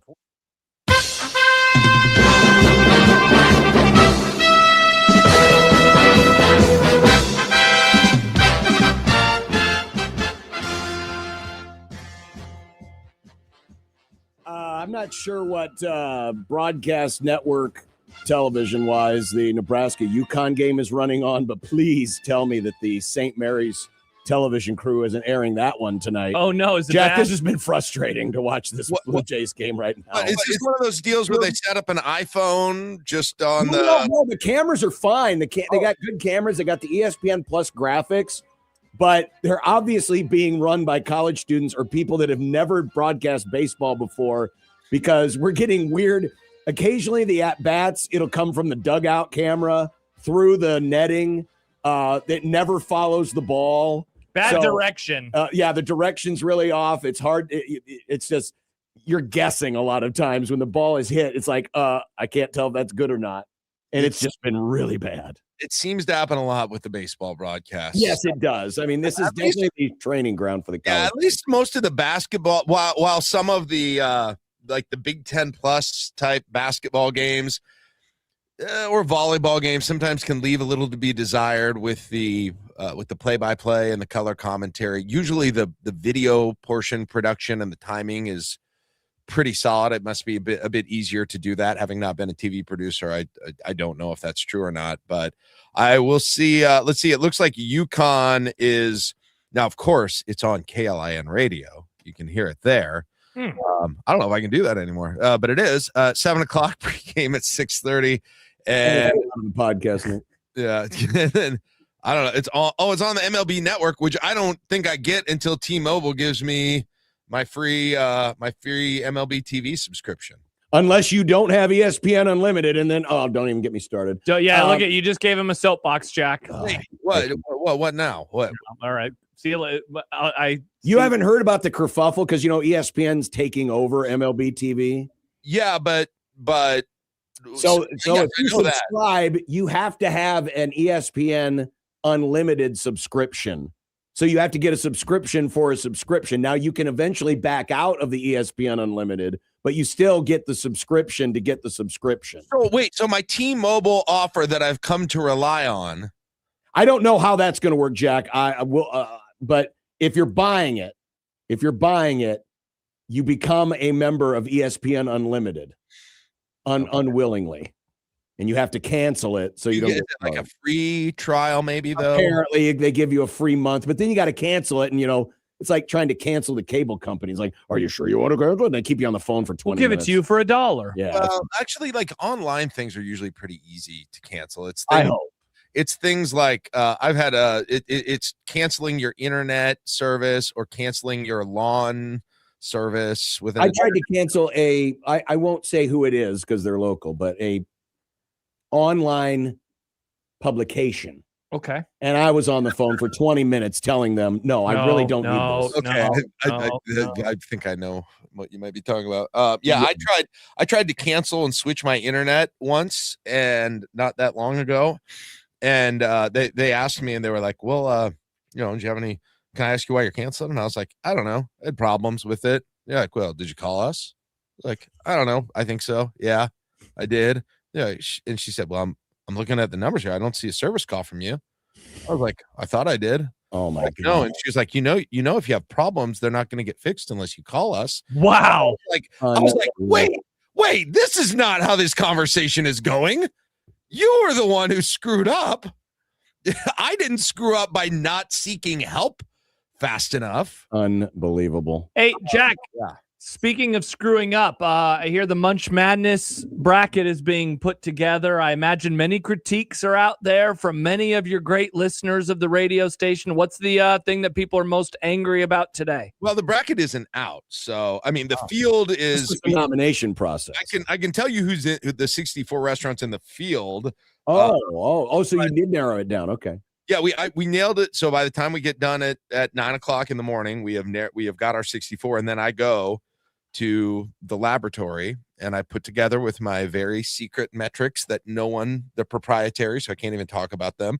And I do my seeding, which everyone loves. By the way, Tony Petitti's on line 1. He's got an issue. Oh, that's exciting. And so the bracket does exist on a secret Google sheet that the public does not have access to, and it will not be released until next week. So yes, so very exciting.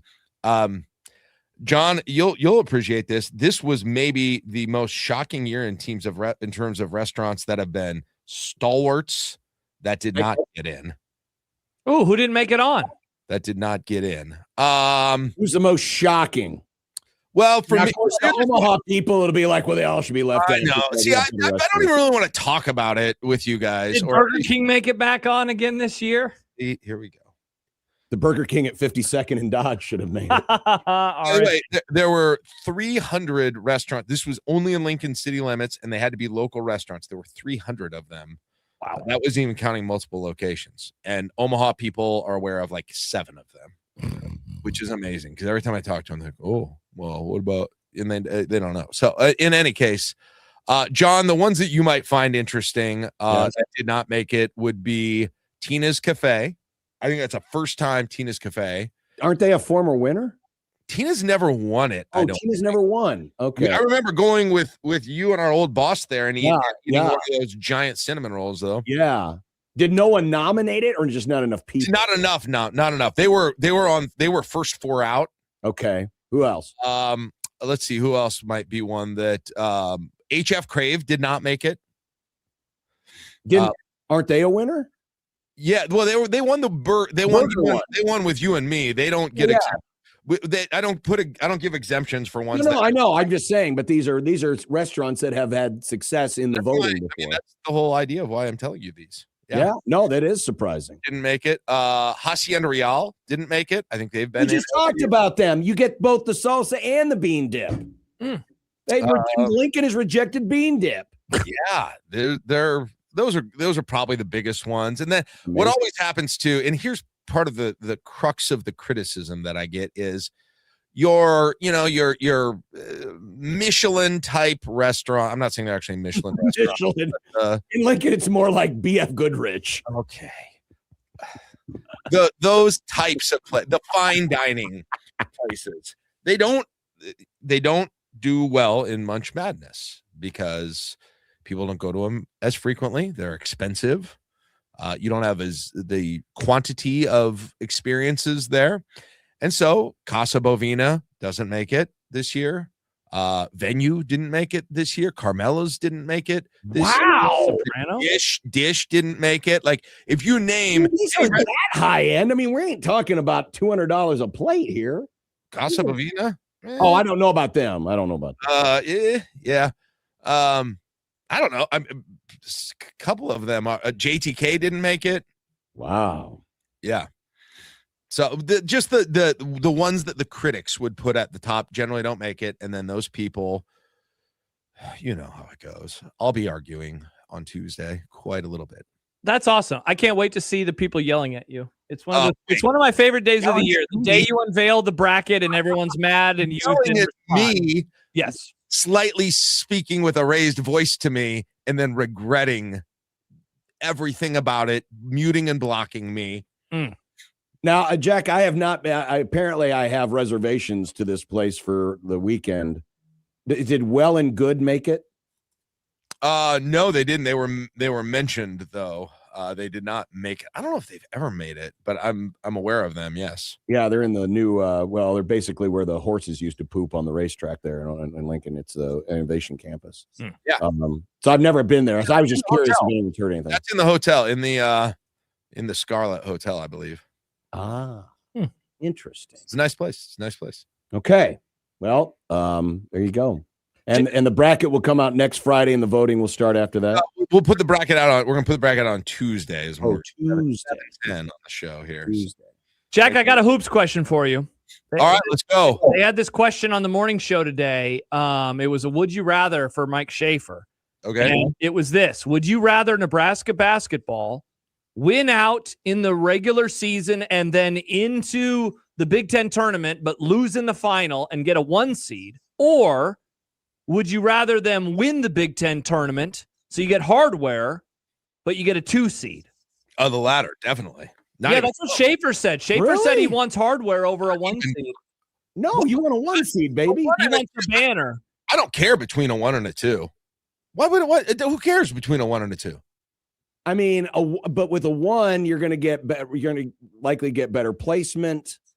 I mean, not that you couldn't. No, but I think you'd rather have the 1 seed. Again, it is the easier path.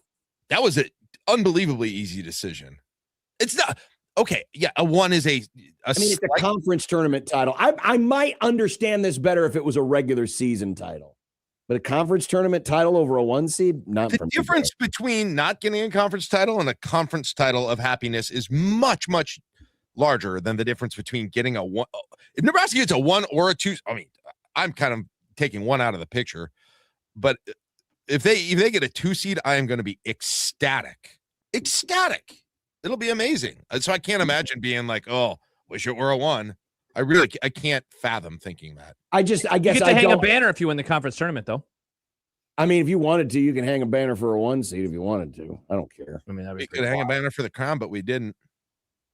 Well, but that's just a slower level tournament. That's all. But no, I'd rather have the 1 seed. Again, I'm thinking bigger picture. I'm thinking, what's going to give you a better chance to make a run. Better chance. I mean, you're playing a pretty good chance versus the 16. You're playing a 7 versus an 8. Like, yeah, and those 7-8s can be a real. I mean, well, yeah, but the 1 and the 2, the 7 and the 8 aren't that different.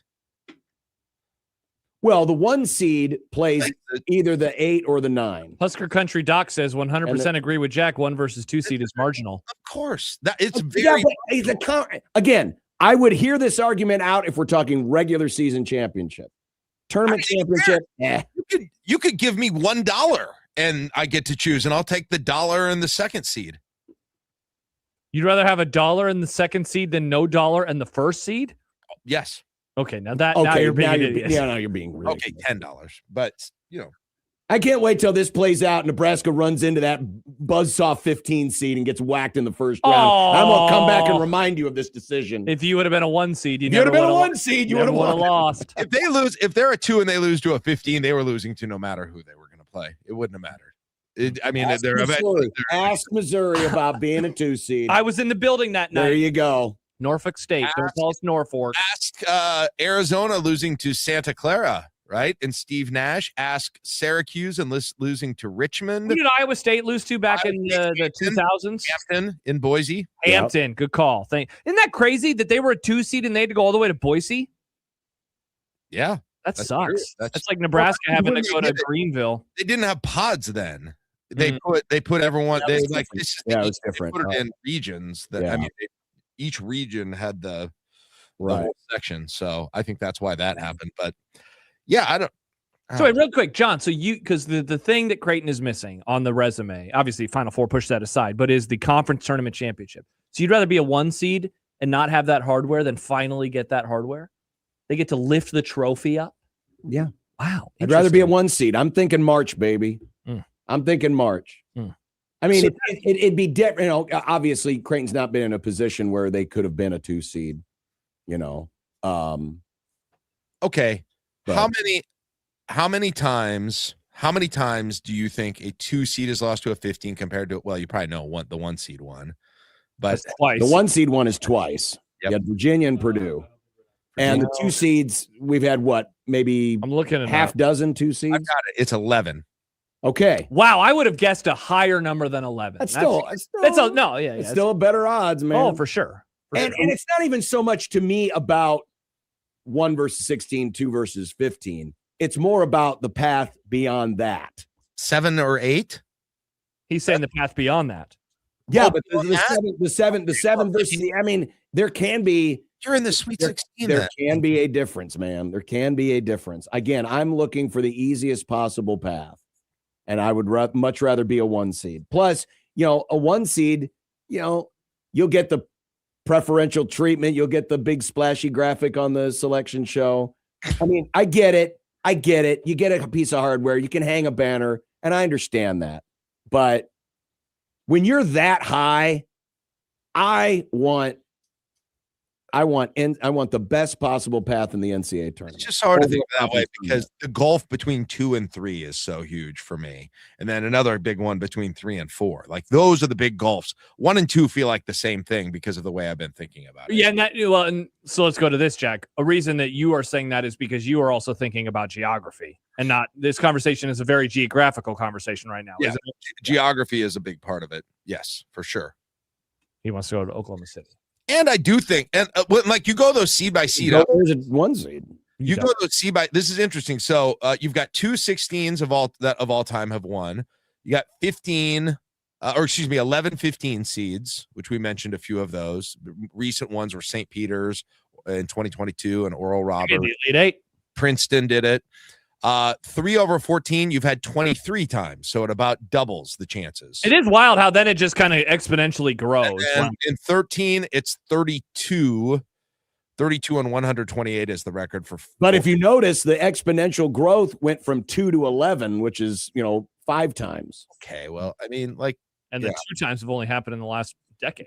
Yeah, but you're talking from going from 1% to 3%. I mean, again, I think a better conversation would be the regular season championship. Then I will hear you out and say, sure, why not? I would do it for $10 or a pizza. Wow, that's how many pizzas you can get for $10? No, he said or a pizza because pizzas are like $20 now. Yeah, no kidding. You can get more in trade than unless Jack gets one of his garbage pizzas, then it's his little $5 sloppy pizza or whatever from that one place that he likes in Lincoln. That one restaurant that he likes. Stop. Sorry, they're probably in Munch Madness. I don't want to say anything. Well, and believe me, they're not cheap.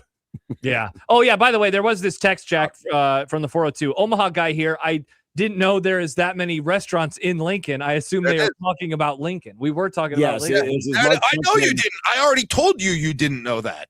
Munch Madness is Lancaster County. I not only knew that, I already made fun of you for that. So thank you for proving my stereotype.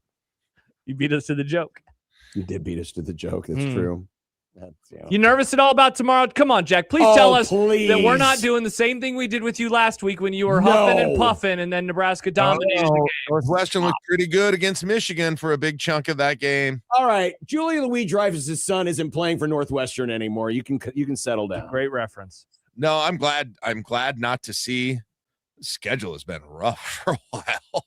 I am glad not to see Purdue or Illinois or Michigan State and any of their 8-foot-tall athletic. Man, I'm telling you what, just the bigs, especially on Purdue and Illinois, Nebraska just hasn't seen anybody with otherwise the rest of the year. And it really, really, as you saw in the last game against Purdue, shows that weakness for giving up offensive rebounds. Like that's honestly, you can talk 2 or 1, you can talk matchups, John, but size in the middle is going to be the biggest factor about I'd rather play Michigan again than play Illinois or Purdue. And they got a big that size too, but Illinois got like 5 of them. Purdue's got a couple of them as well. So like, to me, when you get into the tournament, that's the first thing I'm going to look at is the matchups, is how big they are in the middle and how much depth they've got at that position. No, I understand completely, because that's where the game was really lost. Yeah, all the offensive rebounds at the start of the game and all the offensive rebounds at the end of the game. Right. It was wild. By the way, as someone who watched most of that game on the Yahoo Sports app, not the video, just the box score, and so every time a basket or a turnover or anything, it did a new entry. The amount of times that it said Purdue missed shot, and I'm like, oh yeah, and then offensive rebound. That was an incredibly especially frustrating way to watch that game. It happened a lot. Oh my God. At the start of the game and at the end of the game. Jack, I had to listen, because I was driving home. The game started at 6, so I was on the road for the first 20 minutes. And, I'm knowing, listening, like, man, they're getting a lot of rebounds. And finally, it was like, Sam Hoiberg gets the rebound, and now it is an 8-1 edge. And I was like, oh my gosh. They just got so many extra possessions, so many extra shots. I left with, I watched a little bit of, 3/4 of the first half or so. It was like 37-19 when I left. I thought Nebraska was going to lose that game by 40.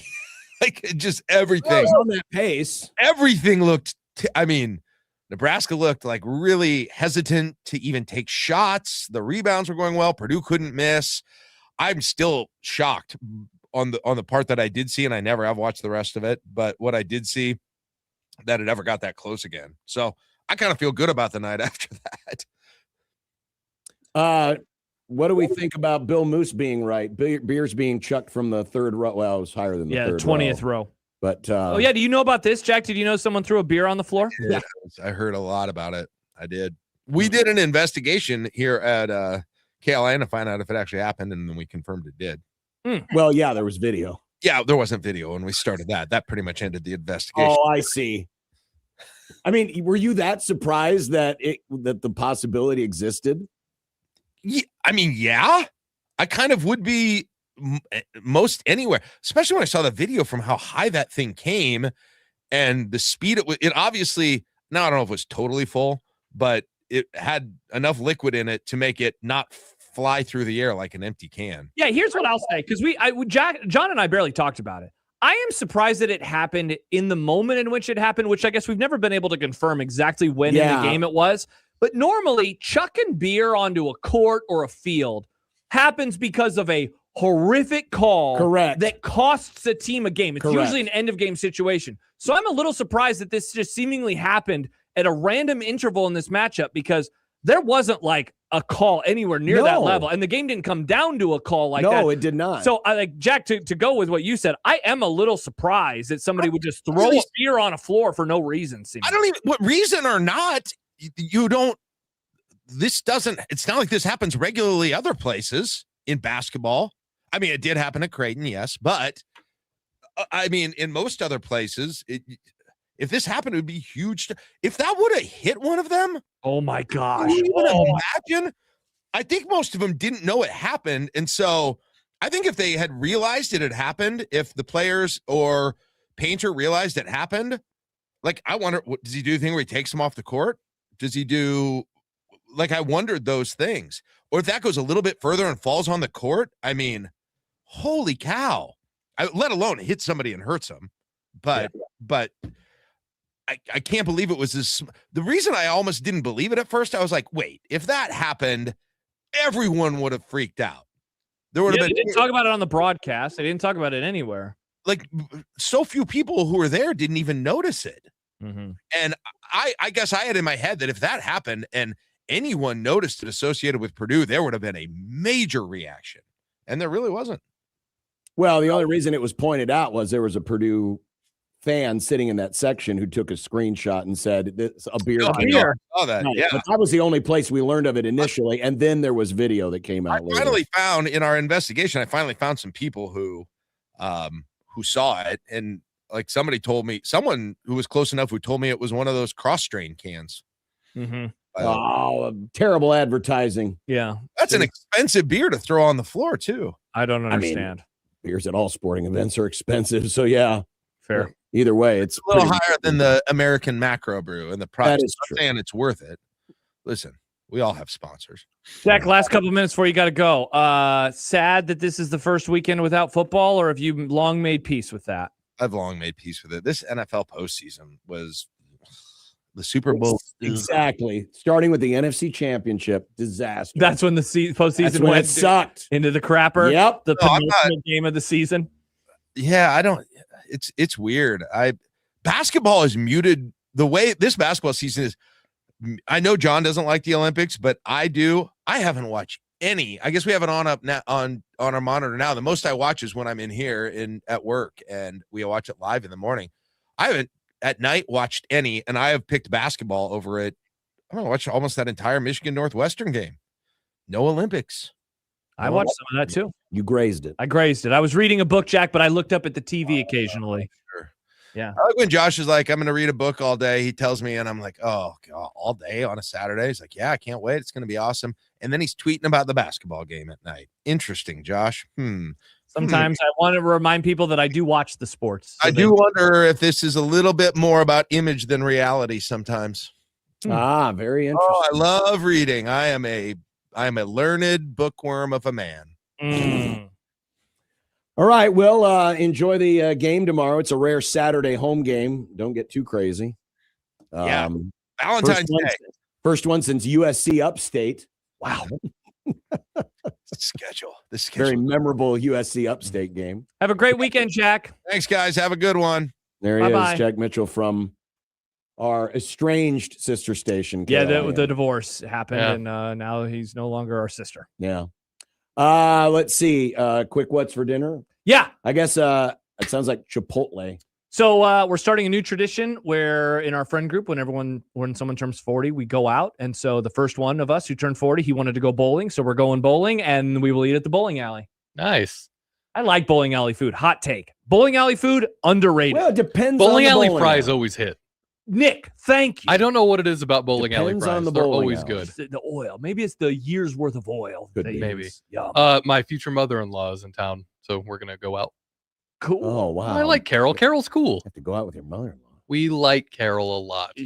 I can tell with the voice, the tone of your voice right now, Nick. You sound like it. You're pumped. I am pumped. Yeah, I don't disagree. I like the place we're going to. Wow, there's a lot of protesting right now. No, the shutout. Everything's going to be great. The shutout has been blown up. Oh, no. 6-1 Blue Jays now in the sixth. Iowa lost, by the way. Oh, did they? Yeah. Wow. You still into college baseball? Yeah. Okay. Nick's going to go home and burn that jersey. Yeah, well, you know what? He probably should anyway. Yeah. It's a great All right, jersey. we'll talk to you tomorrow on the broadcast, 1:30 tip, 12 o'clock pregame with Austin. Have a great call. We'll do our best. Have fun, Nick. Thank you. You Have too. a great gonna weekend. read. Enjoy this wonderful weather. The bowling alley? Don't waste it reading.